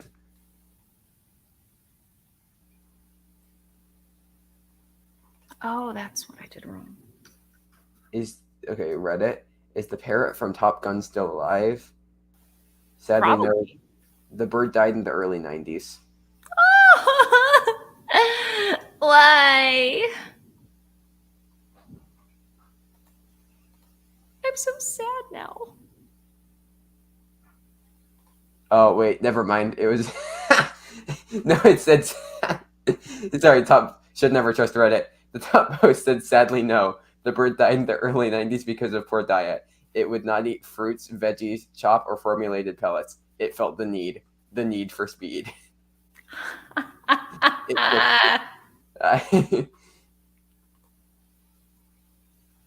Um,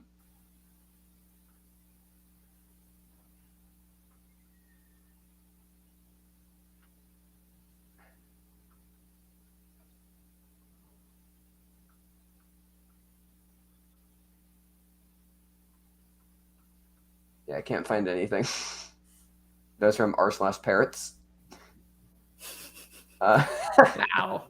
Just wow.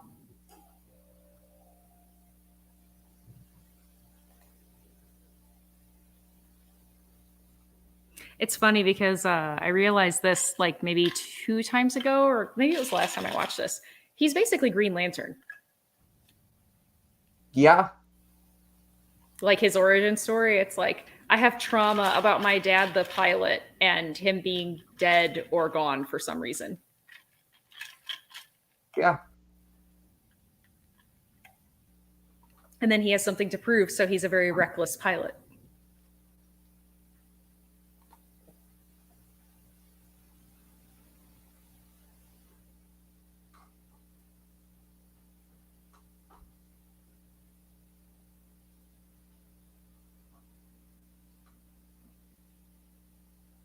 Okay, wait. This is on r/movie details. It's a picture of the parrot. I'm just going down a rabbit hole of things about the parrot. Top Gun's love interest Charlie likes to cage things that fly.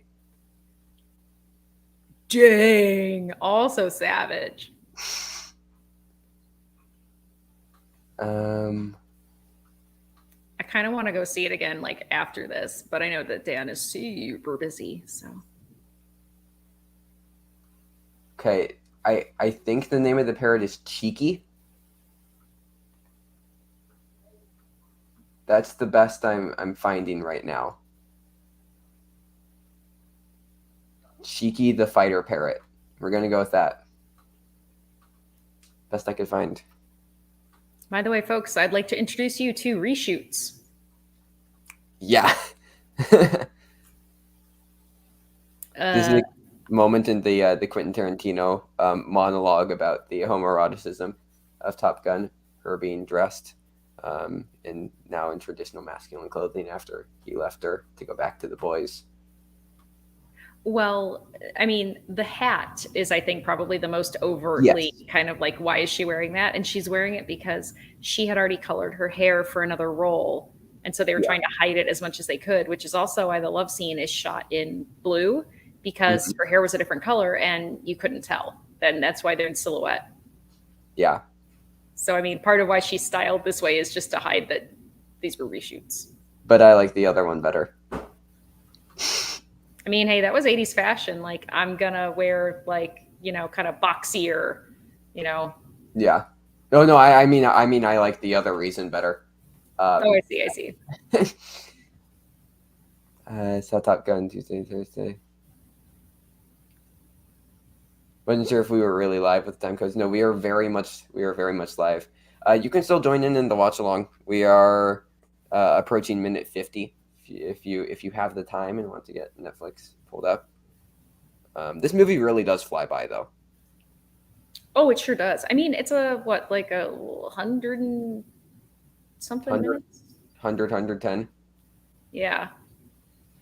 Um, It's some number of minutes. It's a fact. I think is this number 2 or number 3 of Take My Breath Away? I think that's 3. 3, yeah.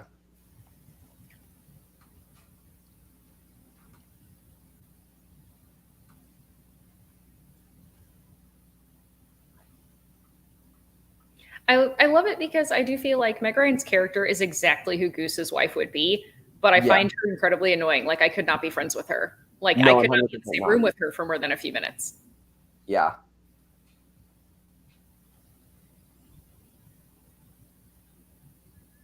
Man, Simon's on fire today. What was this one? This one based in serious.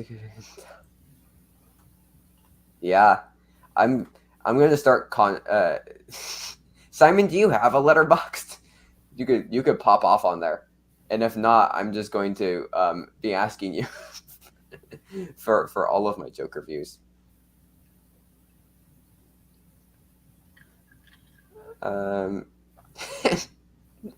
Sorry, just scrolling through Letterboxd, because Letterboxd.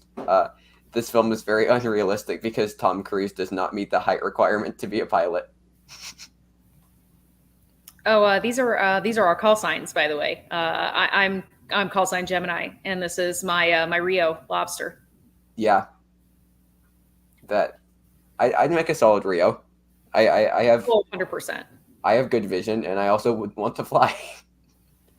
Well, and let's be honest. I would definitely be the reckless pilot of the two of us. Yeah. Reckless, but incredibly skilled. Okay.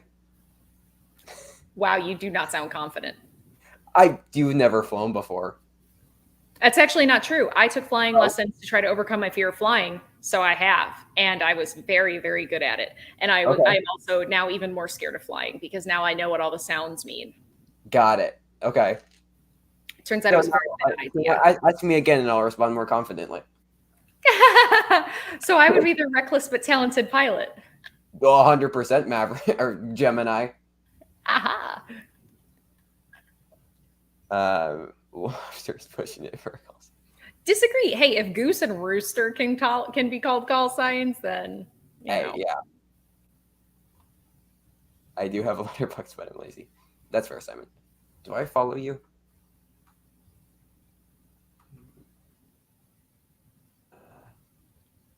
I also just like Yorgos Lanthimos a lot. So same. I mean, I almost made my call sign Nuke because Dan suggested it, and it's really good. And it's also, what I do. So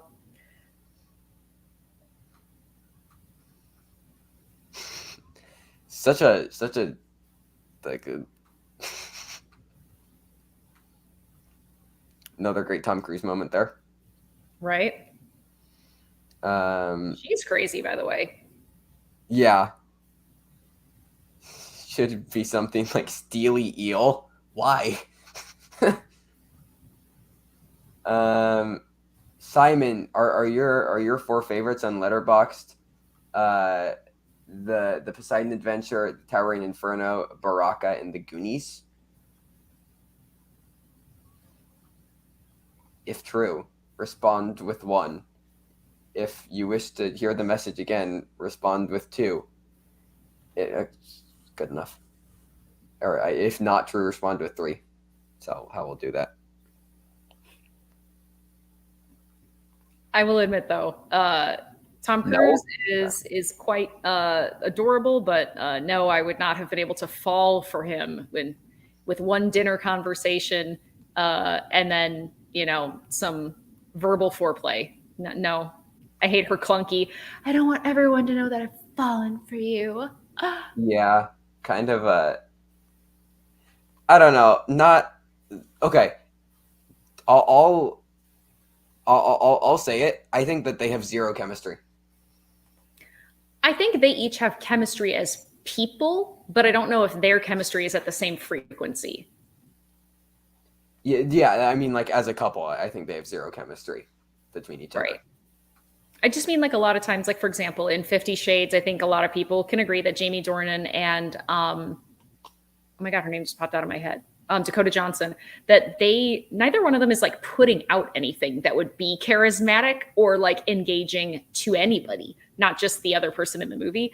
But I think like Tom Cruise and Kelly McGillis are both doing things that are supposed to like engage you and make you say like, oh yeah, they're into each other. It's just not happening at the same way that it should. Yeah, well, like legitimately, Tom Cruise, like Tom Cruise has more chemistry with like 2 or 3 other people over Kelly McGillis. By the way, so funny story. I'm sure anyone else. Oh, hold on. I'm sorry. I can't talk over this. Sorry. No. I gotta wait till this is over.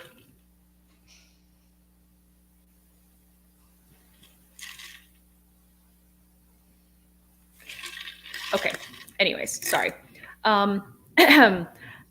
So people might have read that there's a supply line shortage of like LED stuff, and that MacBooks are currently delayed until early August at the earliest.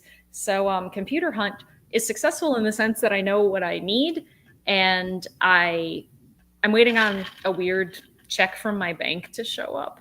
But yeah, I haven't ordered it because I won't get it, and I'm trading in my computer because there's like no way I can sell it to another person like in good conscience because it has some small battery problems. Yeah. I mean, it doesn't like it's not going to set on fire or anything, but it is part of the battery heat recall, as in like the battery gets a little hot. It's usually Yeah. fine, especially if you use like a thing that has the air cooling whatever under it. But yeah, so I don't want to order a new one because I have to send in my old one when I do that, like so that way I can have the money that they're going to give me for the old one. And it's a whole thing. So I'm going to be patient and hope that my computer for some weird spontaneous reason doesn't explode. Fun. I'm really if it happens while we're live, though, that's content. Like. Yeah, that's true. But I'm hoping that nothing will weirdly and for no reason whatsoever go wrong before like August. And I'm probably just going to try to order it when they're only like 2 weeks out. Because 2 weeks before my birthday, I looked and I could have had a computer the next day at my local Apple store. Now, August. Yeah, fun. Oh, yeah, I bet. Yeah. Maybe nobody else said Tom Cruise has better chemistry with Val Kilmer. I mean, yeah. Also with Anthony Anderson. I think you would also make the argument before I did well. Did you say Anthony Anderson?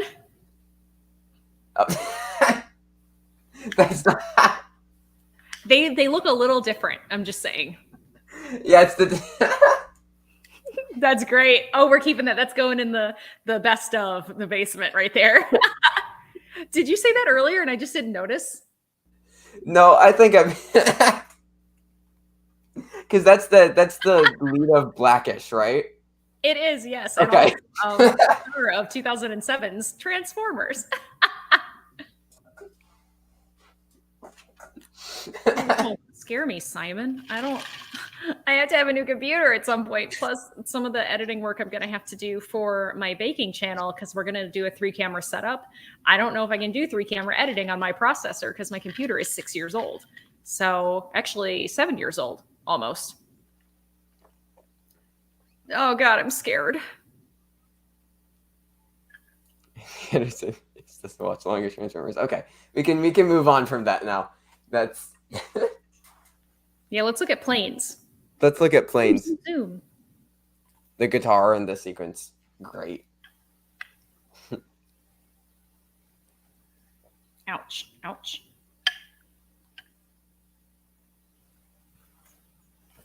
Oh yeah. By the way, I brought some of my other my other cool Navy stuff for show and tell. Ooh, dang it! Sorry, my ears are still getting used to these new headphones.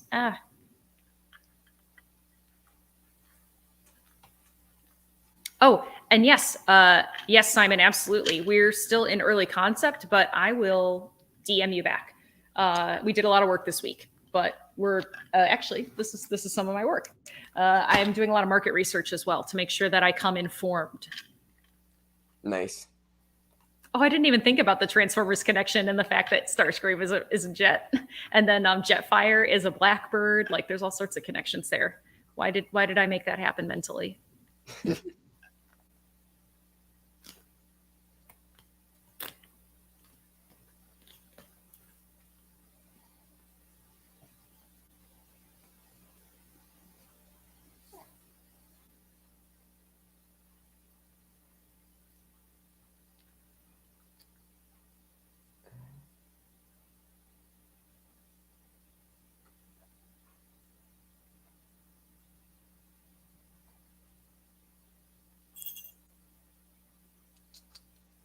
I actually love this conversation because I think you can tell that with Iceman, it's not personal. Like, I think at first we kind of are like, oh, well, is it just that he thinks the Maverick could be better? Is that why he's threatened by him or, whatever? But I like the idea that it's really about the flying. Oh, 100%. Again, it takes time to develop our characters. And it isn't like repetitive, like beating on the same thing. Like it really is like moving them along. I do like how they just let Tom Cruise be short though, in both this one and in Maverick. I mean, I think there are definitely scenes where you can tell he's like apple boxed or Yeah, like in this perspective. But in Maverick, I don't think there's any, but in this one there are definitely a couple. But I also think that they're more subtle about it. I mean, I don't think he was wearing lifts back then yet. I think he's probably wearing lifts in Maverick, and that's not a judgment. I'm a very short person. I wear enormous heels when I do formal occasions with Dan because I'm like a foot shorter than he is, and I like to be somewhat of similar height. Because when he wears dress shoes, he's going to get an inch and a half or more taller. So, you know, no judgment on him. I'd be doing the same thing if my professional job involved me standing next to people way taller than me all the time. Yeah, yeah. Great scene here. Jerry Lee Lewis, Great Balls of Fire. Excited for Ethan Cohen's documentary about Jerry Lee Lewis. Premiered at Cannes. Fun letterbox review. Negative Ghost Rider. Me to the Dunkin' drive-thru person asking me if I want an extra tray.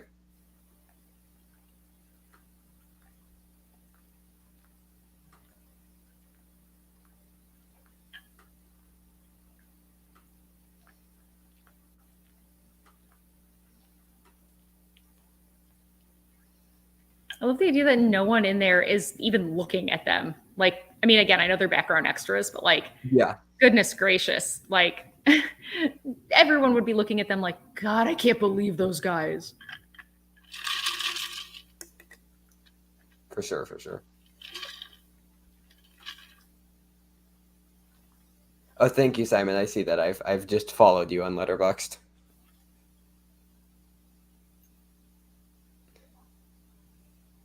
100% like agreeing with you, movie Finobi. Like he really does like maintain that like movie star energy. Like like the thing that you have to be like tall to be a movie star is like complete myth. I mean, don't get me wrong. I think Alan Ritchson is the perfect Jack Reacher. I think he's perfect. But I will say that I was very concerned about the first Jack Reacher film. And it would never have gotten made without Tom Cruise and his production company. So I'm eternally grateful to him.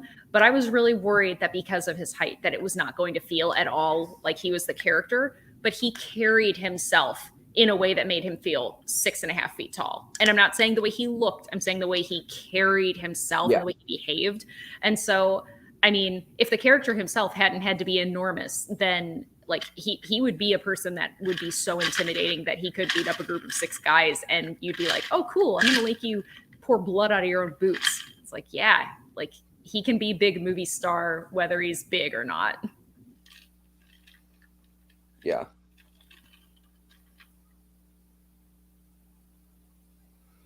I liked the first Reacher movie. The second one really wasn't quite for me, but I'd like to go back and rewatch it. I think part of it's because they like squished 2 novels together in a bad way. Oh, I'm so excited, by the way. Did you guys see that Alan Ritchson's show's gotten renewed for a 2nd season? No. I haven't seen any either of the Jack Reacher movies. The first one's good. Don't watch the second one. At least don't bother until I give you the okay to, because my opinion matters so much. Like, yeah, I'm like, yeah. I haven't seen any of the Jack Reachers. I haven't seen any of the Jack Ryans. Haven't seen any of the Jason Bournes. Well, I have seen the first Bourne movie and I didn't like it. So, but I haven't seen any of the other ones. What's the first one? The Bourne Identity? Yeah, that's the first one. Yeah, okay, yeah. I've seen that one and I wasn't. Then Supremacy, Ultimatum, and then Jason. But well, I guess technically in there's also the Jeremy Renner one? Yeah, hold on. I don't know why my brain is forgetting its title because I made Dan watch it. Bourne Legacy. Then you've got Jason Bourne. Directed by Tony Gilroy. What? Directed by Tony Gilroy. I know that. I lost the match. Yeah, there's another Danger Zone. Yeah, I'm sorry, yeah. Movie from Nobi said, I believe Dan said you were on the Enterprise carrier. How long was your tour service? What was that? I'm sorry. Oh, yes. I was attached to the Enterprise for 4.5 years. Nice. It's a great shot right there from the underbelly of the plane.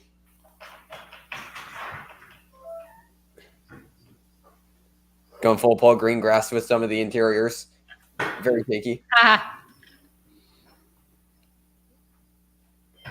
the way, what's your exact time? I want to make sure that I'm synced up with you because sometimes when I mute my mic or my headphones to talk to Dan, I think I've gotten a little behind. Exact time is about like 1:06:20. Okay, I'm going to go forward 20 seconds. Okay, I'm pretty close to you now. Okay. Simon, the latest one was the born cryptocurrency. The thing about this that I'm glad that like they didn't necessarily talk about like head on, but that is really important is the idea that Goose was like, he was not telling him like, Maverick, don't do this. Maverick, don't do this. Like he was in it as much as he was like it. I get that, you know, stuff can happen and there's consequences, but it wasn't like he was begging him like, Maverick, you need to stop, you know? Yeah, and I think like this is a massive turning point in the film, obviously, and I think like the reflection of grief is like, I don't know, it's done very, very well,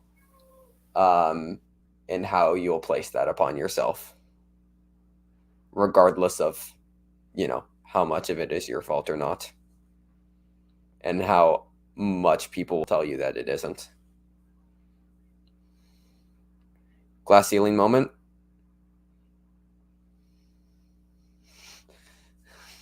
Did not shatter.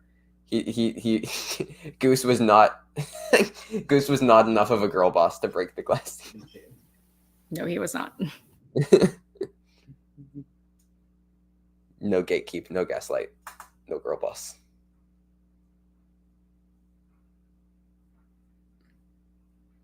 The last important movie was called Elysium.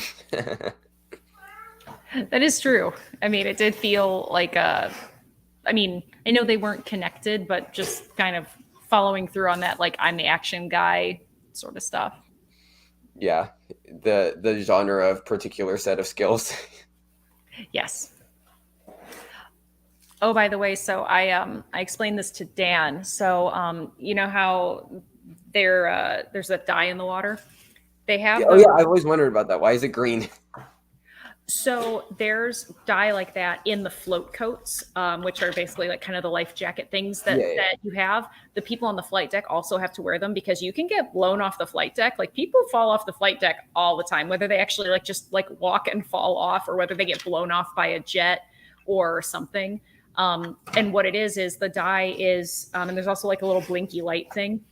It's so that way if you are unconscious when you hit the water, your float coat will float you, but also that dye will let people know where you are. So when someone falls overboard, someone has to see them. Like you'll see the blinky light if it's at night, and you'll see the color if it's during the day. And, you know, you have to point to them and like announce that they're there. And when you see that person, you are not allowed to take your eyes off of them. And, you know, until they get the rescue aircraft up and then they go get them and stuff. So it's to help them locate you, especially if you're not conscious and you can't be like, help, hello, don't let me die. Did you ever fall off? I did not. No. I think I didn't work on the flight deck, so that might be part of it. But I have jumped off before because they do like swim things where they lower the aircraft elevator and we can just like go swim in the ocean and shit. Fun. I mean, it's. Yep. There we go. Oh, that was a jump scare and a half. I'm sorry, I clicked the wrong button. Probably, but I never actually had a float coat, so I don't know.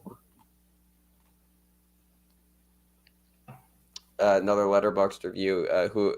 I'm wondering whoever thought it was I wonder who thought it was a good idea to have Tom Cruise perform an emotional scene in his tidy whities. Yeah, I mean, there's something.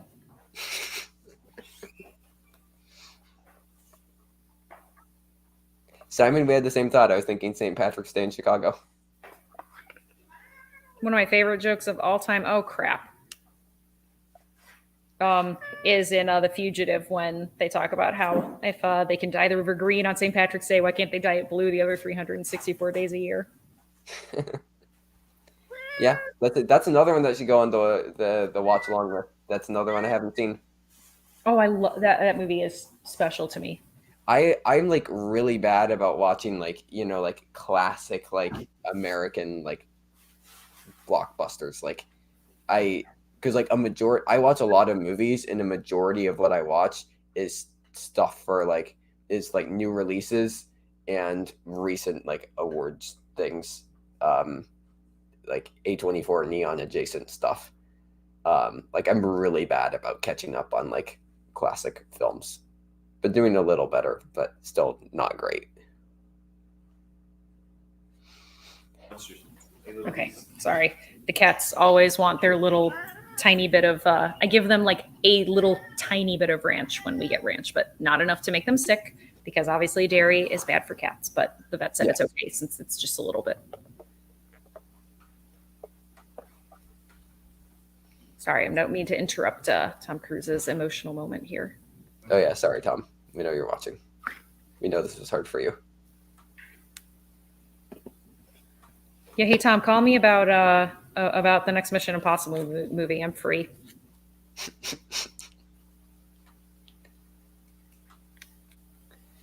Oh, here's a question, Mara. Mm-hmm.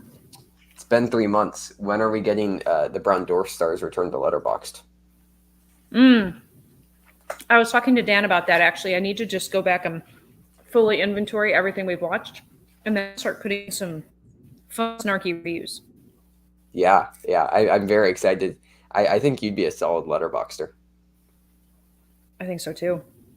I don't know what happened. Like one day I just didn't log whatever we had watched and then I got sad. That was okay. Letterboxd might be a little bit unhealthy for me because I now like immediately when I'm done, the first thing I do is log it, which like probably isn't like the best, but like whatever.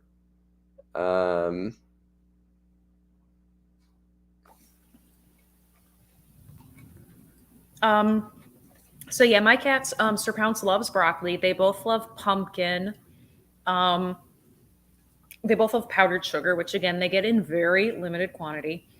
Like basically when I'm making icing, I'll give them a tiny, tiny little bit of icing sugar.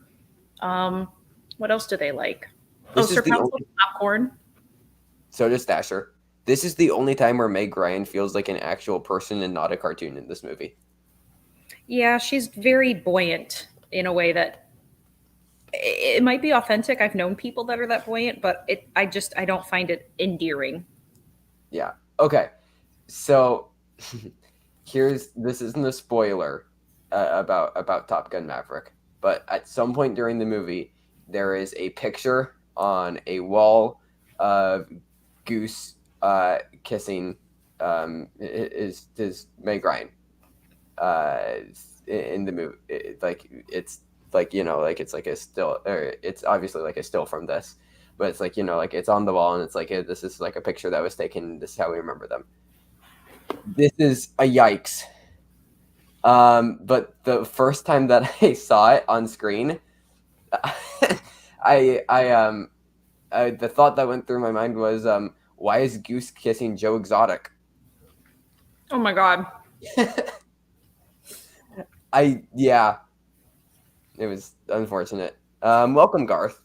Says I'm late. I was doing a show. I come into your young Trevor referred to the future as a classic movie. Okay. Like it was 12 years before I was born. Also very important. You have to like take the popcorn and pull it into little teeny tiny pieces. You can't give them whole kernels because they can choke. Yeah. So if you ever try to feed a cat popcorn. Yeah, no, Dasher definitely prefers human food though. I mean, my cats, also like, of course they love like just white meat, unseasoned cooked chicken, stuff like that. And tuna, unseasoned tuna.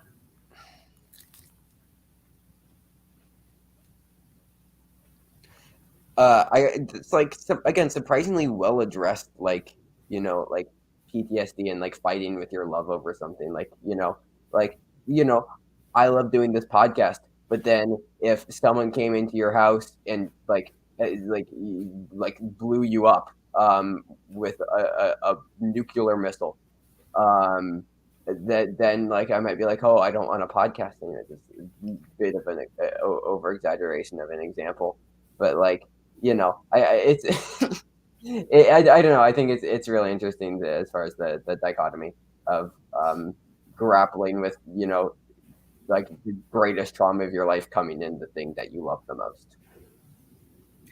Oh, also, one thing I'm so glad that this movie didn't do, like, they could have easily had Meg Ryan's character be like, he's dead because of you, Maverick. And, like, Yeah. no, like, yeah, like, he loved flying with you. Like, it was an accident. And, I mean, I just mean, like, that's like the cheap emotional beat is to have the widow, give you so much, crap about it where you're sad and it makes you feel even worse. And then you have this like guilt that's even more than your regular guilt, but they didn't go that way.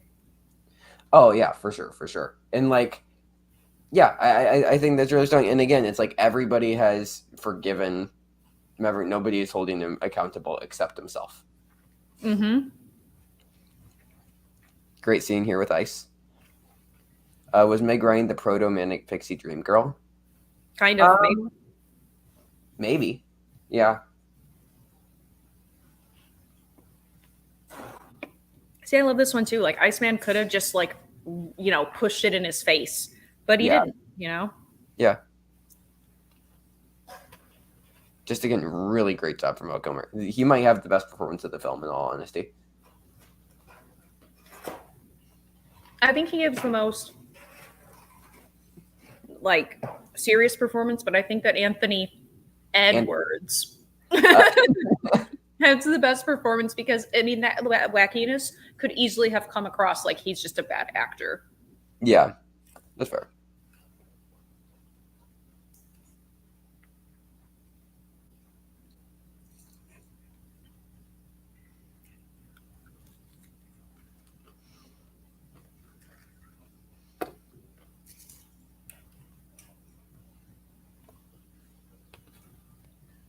What's the hat say? I'm curious. What's your hat? Oh, my hat. I was like, she's not wearing a hat. I was so confused. This is my. Hold on. I'll go to the single shot here. This is my USS Enterprise propulsion plant drill team hat, which is funny because one time I was doing drills because I was on the drill team, which helps train and keep the proficiency level up for training for actual nuclear emergencies. And someone stole my hat, and I had to do a lot of work with some of the like higher level officers in the nuclear department and with the captain of the ship, just because of my position in reactor training, because every single reactor operator has to be certified by both the reactor officer, who's a commander or a lieutenant commander, and the captain of the ship. So, I mean, I had to do a lot because I had to interact with them, getting reactor operators certified to, do their jobs. And someone stole my hat. And so the assistant reactor officer, you can see there, it says ARO, Commander Wobig, gave me his hat. And so I've cherished this one because mine got stolen and he gave me his, and he's a lieutenant commander. He does not have to do that. He has way more important things to do than give me hats. And also my reactor officer, Commander Dykes, which no laughing, that was his name. It's stupid to laugh at it, but people did it. He gave me a glowing recommendation for any nuclear plant that I applied to when I got out. So, curious, how is it spelled? Is it like a Dutch spelling, like DIJK? No, it's just DYKES, just kind of like what you'd think, but people are juveniles, and whenever they'd come to the ship, they'd be like, huh, huh, huh, huh, huh. It's like, oh my God, I mean, I'm a child, but I'm a child about something like, when someone I know sat in water and I was like, it looks like you peed, but like, not about something like that. Yeah. I will say I had when I was youth soccer player, I was 8, 9, 10, 11. We had a coach whose name was Reed Butts. He was mercilessly torn apart. I bet. the worst name when having a job dealing with children, particularly 10 and 11-year-old boys.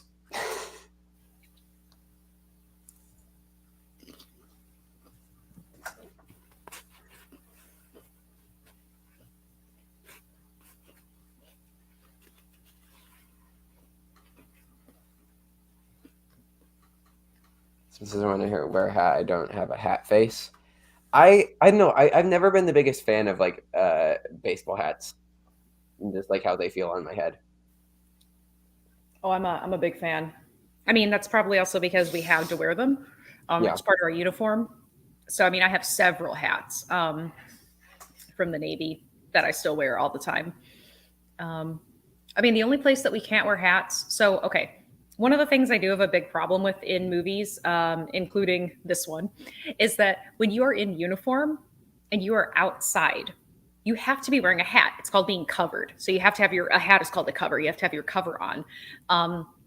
There's only like teeny tiny little exceptions to that. But like the Army and other branches, they're different. But the Navy's better. So we have standards. And you're also not really supposed to walk on grass when you're in uniform also, unless it's like an emergency. But where was I going with all of this? Well, I forgot. But yeah, I like wearing hats. Oh, I remember. The only other place that we don't wear hats is so when you are in port in the hangar bay, you have to wear them. But when you're in the hangar bay and you're deployed, you can't wear them. Typically because they're considered FOD, which is foreign objects that can damage, like the debris that can damage like planes and stuff, because it can get sucked into them. But another place you can never, ever wear a hat ever is in the mess area. So like where the kitchen and where we eat, you have to, like if you're walking down the hall, you have to take your hat off and then you put it back on once you get past the mess area. So it's the only other place that like hats are no. Yeah. Oh, okay. We have a trivia question. What do Top Gun and Van Wilder have in common? I've never seen it, so I don't know. Me neither. Also, not necessarily why, it's just like a standards thing, but also, I mean, definitely why they made us wear white uniforms, I'll never know. Yeah. This is such a great scene. It is. Again, just packing that emotion in. I mean, like, yeah, I think that Tom Skerritt is also like, he's also really great in this. Mm-hmm. And so both are based on magazine articles, Top Guns and The Undergraduate, respectively. Interesting, because I knew that Top Gun was based on a magazine article. Didn't know that Van Wilder was. Interesting. Garth did one restaurant job. My boss was actually named Mike Hunt, which I'd only heard in jokes before. That's crazy when you can get those joke names.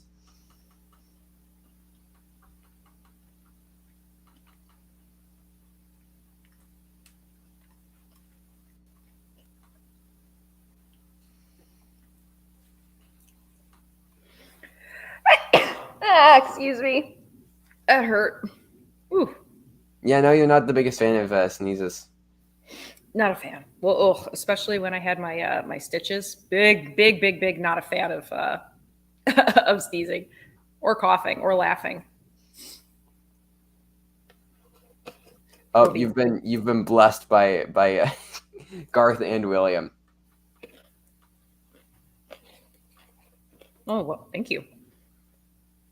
Yo, does that shot of like all the palm trees and stuff, does that not kind of look like the poster for Damien Chazelle's Babylon? Mm-hmm. Like the temporary poster before they do like a real one. But like pull up the poster for Babylon, everybody. It like just as far as them in like a row like that, I don't know. Looks By the way, similar also, to me. I love that they're doing this ceremony next to the pool. Like it's Yeah, like what?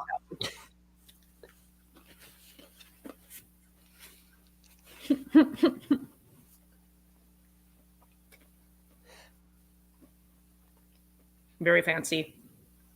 I also love how this kind of does like the Rocky thing where like it seems like the movie's all about the competition, but by the end, the competition doesn't mean anything, and it's more about the personal journey of the characters. Absolutely. God, man. Okay, Top Gun or Rocky? I go Top Gun. Oh, I go Top Gun. I mean, and it's not like a quality thing. It's just that I have such an attachment to this movie. I like Rocky, but I think it's kind of overrated. Like, I think it's just like it's good. I don't think it's great though. God, man. Sorry, I'm still getting really used to these headphones, and they like don't want to cooperate with my ears sometimes. We have one with Robbie in the chat. Do we? Where? Another place you should never wear a hat is at the pool because all the chlorine will get funneled into your eye holes and make you go blind. True story. Is he blind and I just didn't know? Has he been blind this whole time? That explains so much. Is he a good Hey, that...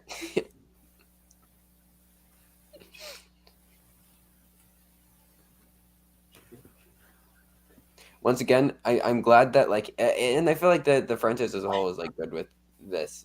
But, like... no, it happened to my buddy Cliff.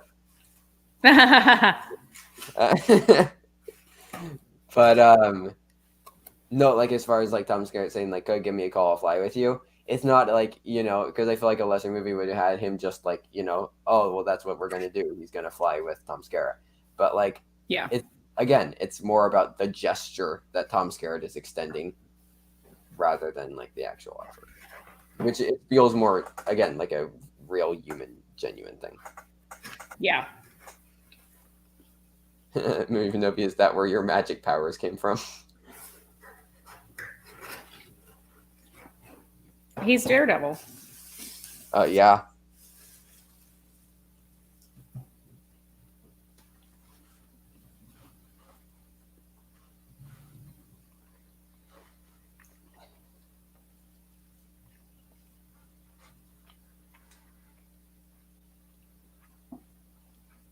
Again, this overture theme, like, it's so good.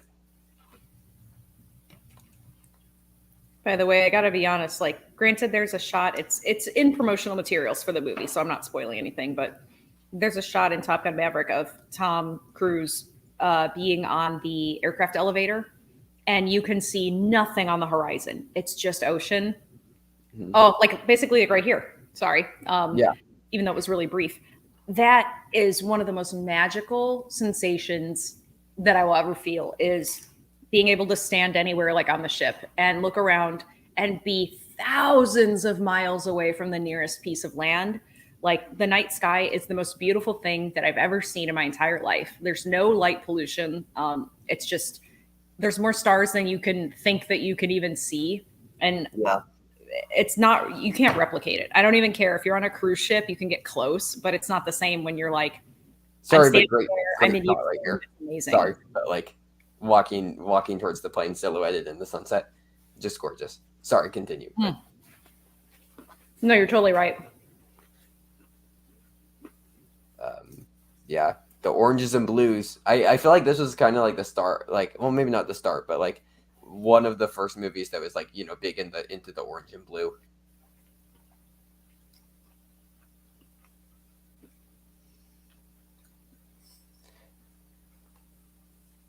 Do you consider yourself more of a Riker or more of a Geordie? Says Robbie. Oh, by the way, I meant to tell you, one of my only grievances with the movie is like the concept of the dog tags thing. Oh yeah. So, yeah. Okay. Mine.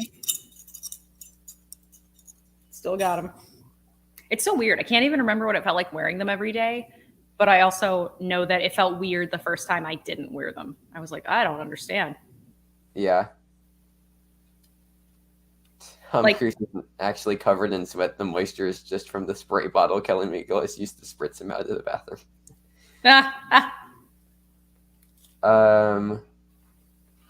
Let's see. Movie Nobody says, one non-spoiler question for Mara. Is it true the F-18s have the two configurations, one single seat and one with two seats? In the original Top Gun, the planes were all in pairs. That I don't know, actually. Plus, I'm sure that the F-18s have had a rev since I've been out because it's been over a decade.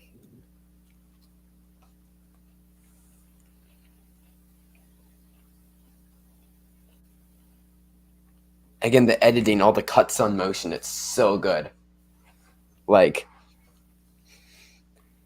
I mean, this uses cutting to motion. It uses cutting to the beat. Like it's going all over with Soviet montage theory.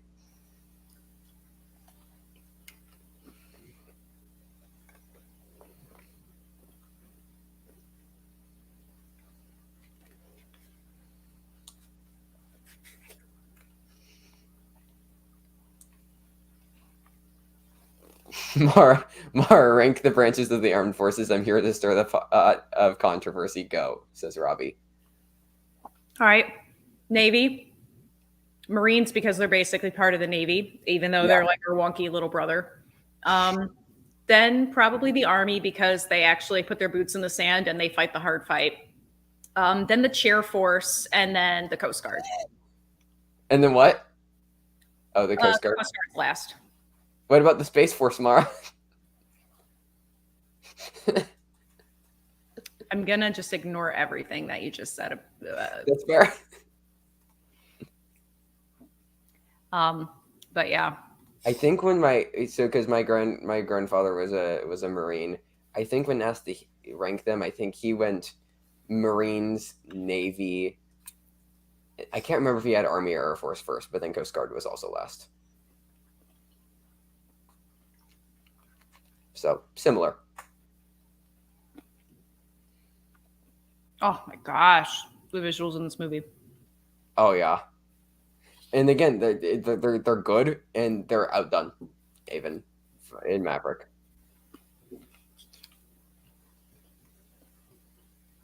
In the final act, they actually use a model plane for some of the MiG shots and shake it around to make it look like it's flying.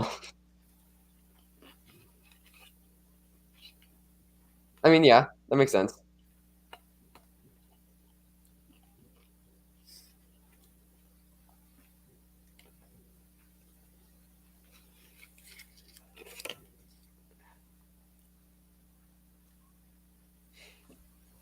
I'm assuming smoking isn't allowed anymore on the boats.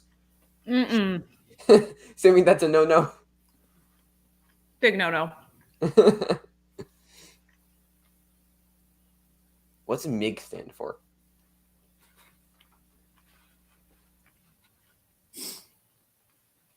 What does MiG stand for? I'm assuming not metal inert gas in Top Gun.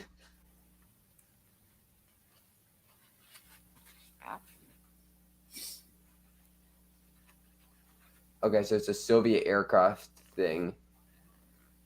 So it was designed by architects Mikoyan and Gurachev, and then I is the Russian word meaning and. So like E. So it's like M and G. Well, yeah, it's kind of like RPG. It doesn't actually stand for like rocket propelled grenade in the sense that it's actually based on the 3 Russian words for it. Yeah. Or role playing game. Yeah. Oh, I just love the talk to me goose. Like, yeah. Love it. So good. Although again, maybe like Goose's widow should have these. Just saying, or like his son. Because there's 2 parts to them. There's like the tiny part that's this part, and then there's the big part that has another one. Like, give her one of those. Maybe you keep half and give her half. Instead of just throwing them into the ocean. Like, yeah, that's another one of the top Letterboxd reviews. Like, maybe his wife and kid would have liked them. Maybe. Right. Maybe just have them. I never liked those neoprene or silicone things that make them not go like this. And I realized that maybe for pilots that was like a prerequisite or something. I have no idea, but I always hated them. I thought they were itchy. Yeah.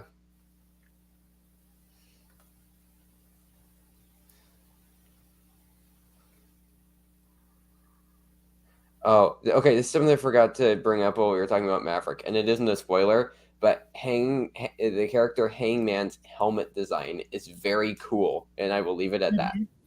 Yes. But it's probably my favorite helmet in the Top Gun franchise. Well, there's something else I forgot to mention about Phoenix as well, but we'll talk about it next week. Oh yeah, we didn't bring up Phoenix at all. Oh, actually, I wanted to bring that up about this movie. So, one thing that I've seen some people say, because I think that some people that prioritize the concept of feminism over actual feminism is that like, oh, there's no female pilots in this movie. It's like, yeah, because there weren't any then. Like, this is supposed to be taking place in that time's present day. Like, there were no female pilots. Yeah. Sorry. I also and people do this with like any kind of thing, whether it be like feminism or like sexism, like homophobia, racism, whatever. Like, having a female pilot in the movie isn't actually progress for feminine, like that doesn't, or like getting a character recast or something like that isn't actually progress for a movement. That's just something to like, it's like, I feel like it's like more of like the illusion of like progress. Because like in the end, that doesn't change that much in the grand scheme of things. It just feels good in the moment when it happens, if that's something that you want. Kind of, although I think it's important to have the representation, but I'm just saying as far as like pushing... when I was seeing Neil deGrasse Tyson on TV as an astrophysicist was super meaningful and monumental for me. And so I think that that's important for people to see themselves in media, but not for the purpose of like forced diversity or forced. Right, that's what I'm saying. Or as far as like, that's how we want things to be if they're not that way right now. But I think that like making an anachronism, like, I've also seen someone like, I don't think they've ever even seen Lawrence of Arabia, but I saw them be like, there's not any like women in the movie. And it's like, yeah, women didn't go fight in the desert back then. Like, sorry, my bad. Like, desert warfare was primarily a male-oriented trade at that point. So sorry, like it's history. I can't change it. We can look forward, and guess what? Females are allowed in combat theater now. So great, and there's plenty of female pilots now. Awesome. Yeah, for sure. And that's what I would say if it came out wrong. But just as far as like it doesn't to try to like push and make that prioritizing like that as far as like trying to like that as like a way of making change in situations where it doesn't even need to happen, over like focusing on like other things that can create much more change that are actually like affecting people and really need to happen, I guess.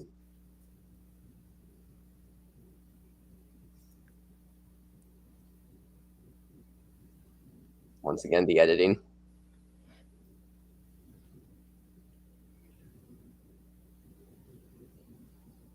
The worst thing about Hollywood is you can't criticize it for being performative.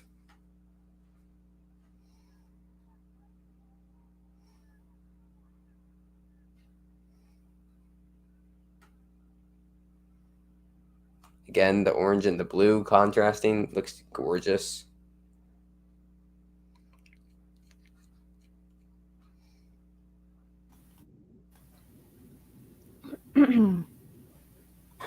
Yeah. Oh.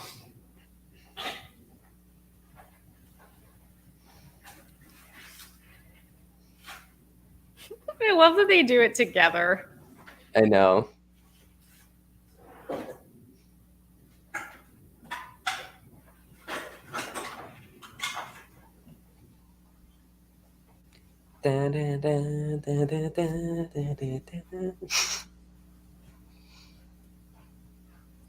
Oh, this movie just gives me such like the feels, because it's like, oh yeah, especially because it's supposed to be the Enterprise and that's my ship, and it's been decommissioned now for 10 years. Which it is. That's supposed to be your ship. Yeah, I mean, you might have noticed on like the captain's hat, it says, CVN 65. Yeah, that was supposed to be my ship. Wow. Oh, look at all those cute little Skittles.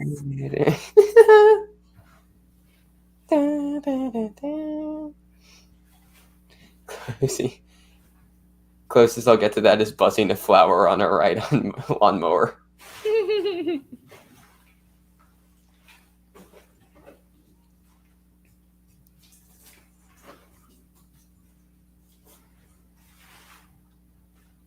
Kiss, kiss, kiss, kiss.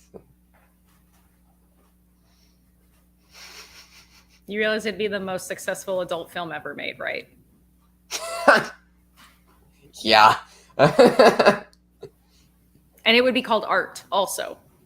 Mm-hmm. Of course. Okay, so one interesting thing. Again, this is just me talking here. So the new type of reactor that's going to be on the newest class of ship, one of which is already being made, but the next one, by the way, there is going to be another Enterprise. It's already slated. So we were CVN 65. It's going to be CVN 80. Okay, here's the sorry, but here's the dog tag. No, you're right. Here's the like, why did you do this moment? Yeah. Like in the score climaxes, and it's supposed to be like this, like, oh, he's throwing away his trauma, but like also but also and fish, you know, also that.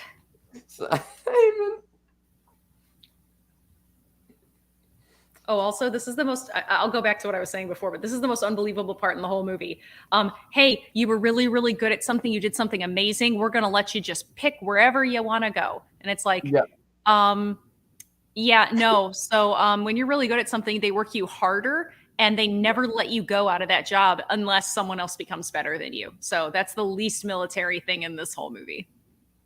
But movie. Simon also just had another banger comment.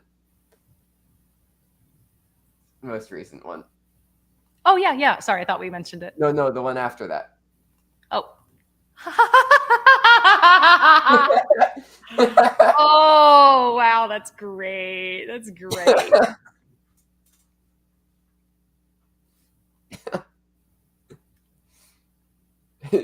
William knew Enterprises should have letters. I mean, here's the thing. Like, it's just not part of our naming nomenclature. So, like, CVN is like denoting that it's a nuclear carrier vessel. And then the number is just sequential. So, I mean, sorry. It's just like that. But okay, so first let me celebrate what beauty was the USS Enterprise. It had 8 reactors. So it had 832 megawatt reactors that operated in parallel with one another. So you had one plant with 2 plant with 2, 3 plant with 2, and 4 plant with 2, 8 reactors. It's the only thing of its kind. Nothing has ever been like it before. Nothing will ever be like it again. It was a Frankenstein's monster of nuclear beauty. And I'm very proud to have split atoms on it because I am one of only thousands of people that will ever or have ever done that on that type of nuclear platform. So I consider myself very privileged. The newer carriers, they have 2 550 megawatt reactors. So they improved upon the concept. But between the Enterprise and all the other current carriers, the steam that we make in the nuclear plant, it provides service steam to the ship, which is like used for all sorts of things like hot water and like running certain pieces of equipment through steam instead of electricity. Also powering turbine generators that make all the electricity on the ship and the steam that runs the catapults. So like, yes, the jets have their little, you know, like I have a jet engine thing, but the catapult, the steam from it is what actually helps give them enough thrust to propel them forward to have the speed to be able to maintain flight when they get off of the ship. So the biggest steam demand on the ship, the most important thing is those catapults. And then, also steam to like propel the ship, you know, make the propeller go roundy, roundy, ship go.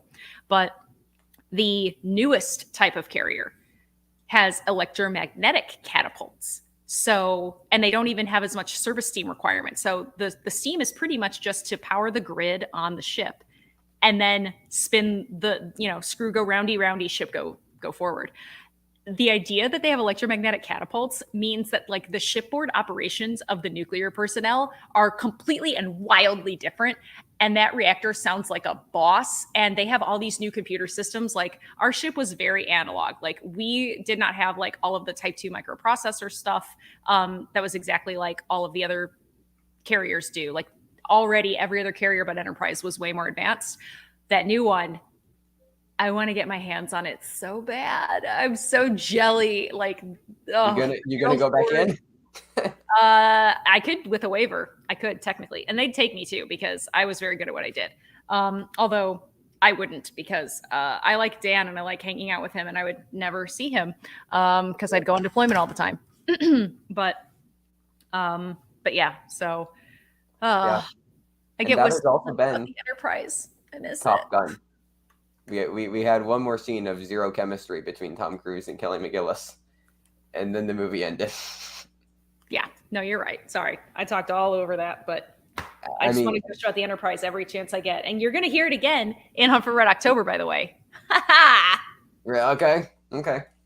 But yes, that was we'll call it our May watch along in June.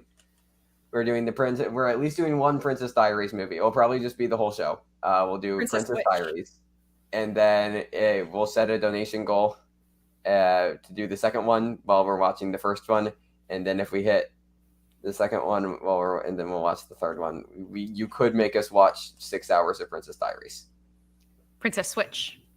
Diaries are different. The diaries are different. Princess Switch, apologies. Okay. I've seen neither, but I think I've seen the first Princess Bride movie probably at some point. Diary. You said. I'm sorry, yes, Diary. Sorry, Princess None of us Bride. can do it. That's a different movie that I don't like very much. Yeah. Yeah, wow, we did it. We were Top Gun took our breath away.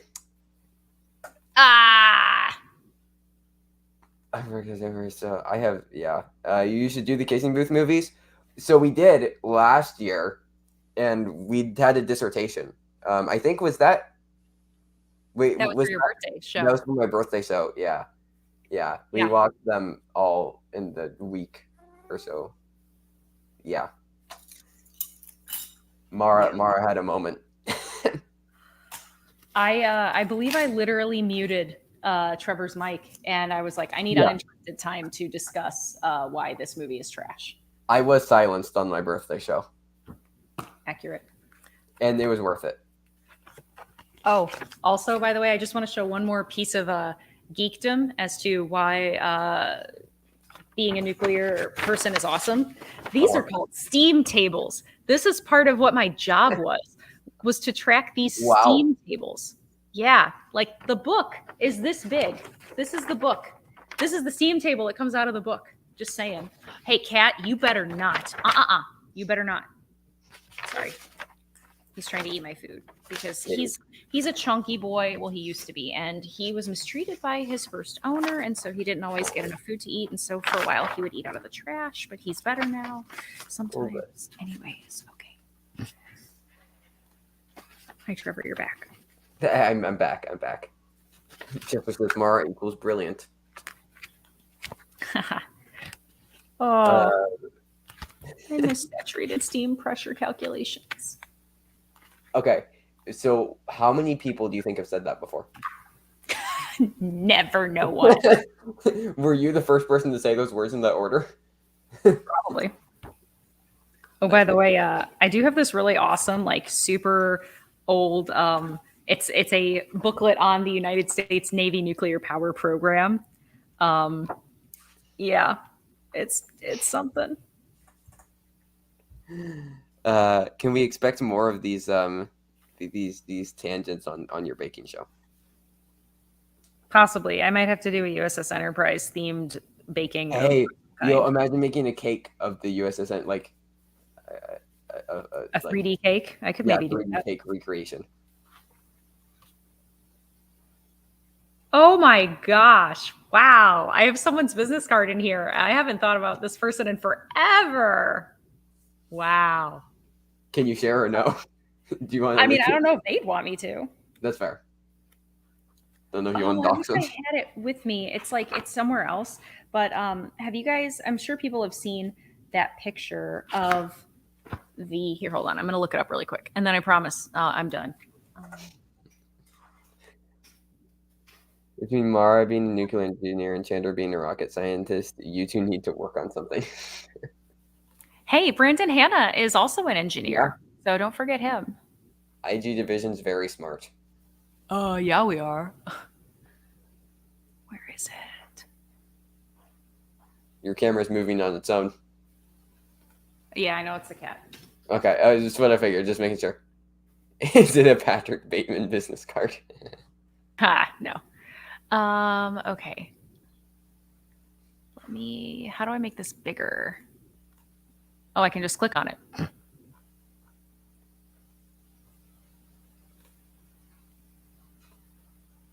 Call sign lobster. Call sign Gemini, are you there? Exactly. Okay, here, hold on. I'm going to share my screen really quick, and then I promise I'm done. Share my screen. Share Chrome tab. That one. Okay. This picture, that people may have seen before, like big E, because that's what our ship was called, big E, Enterprise, E equals MC squared with the 50. I was in that picture. That was on my last deployment when we were celebrating the ship's 50th birthday.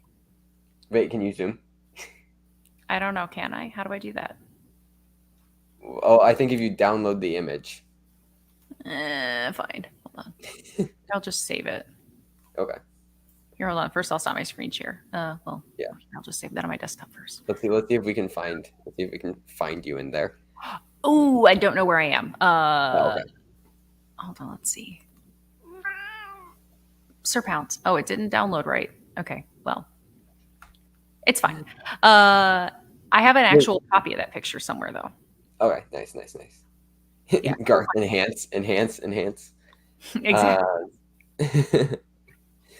But yeah, I mean, yellow. Okay.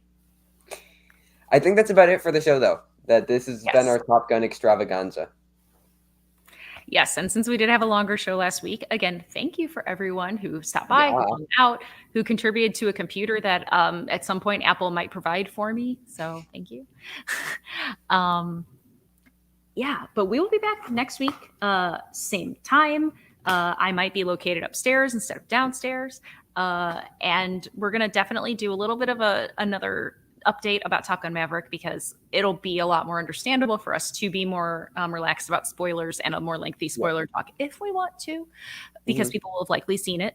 We'll also be talking about any other new releases that we've seen, other stuff that we've been watching, and we'll also map out our Princess Switch watching and figure out when that's going to be and let everybody know. Starring Anthony Anderson. Yes, starring Anthony Anderson. But yeah, thanks again, everybody, so much. This was so much fun. I love watching movies that I like, and I occasionally like watching movies I don't like, so I'm looking forward to that as well. Said every person who watches movies? Yes. Okay. Also, hello, Yoshimitsu. We are leaving. Just got home from the theater. But hey. Oh, well, hopefully you'll double back and watch the beginning if you just saw the movie I think you saw. Yeah. We talk about the Mav. Yeah, thank you, everybody who's here.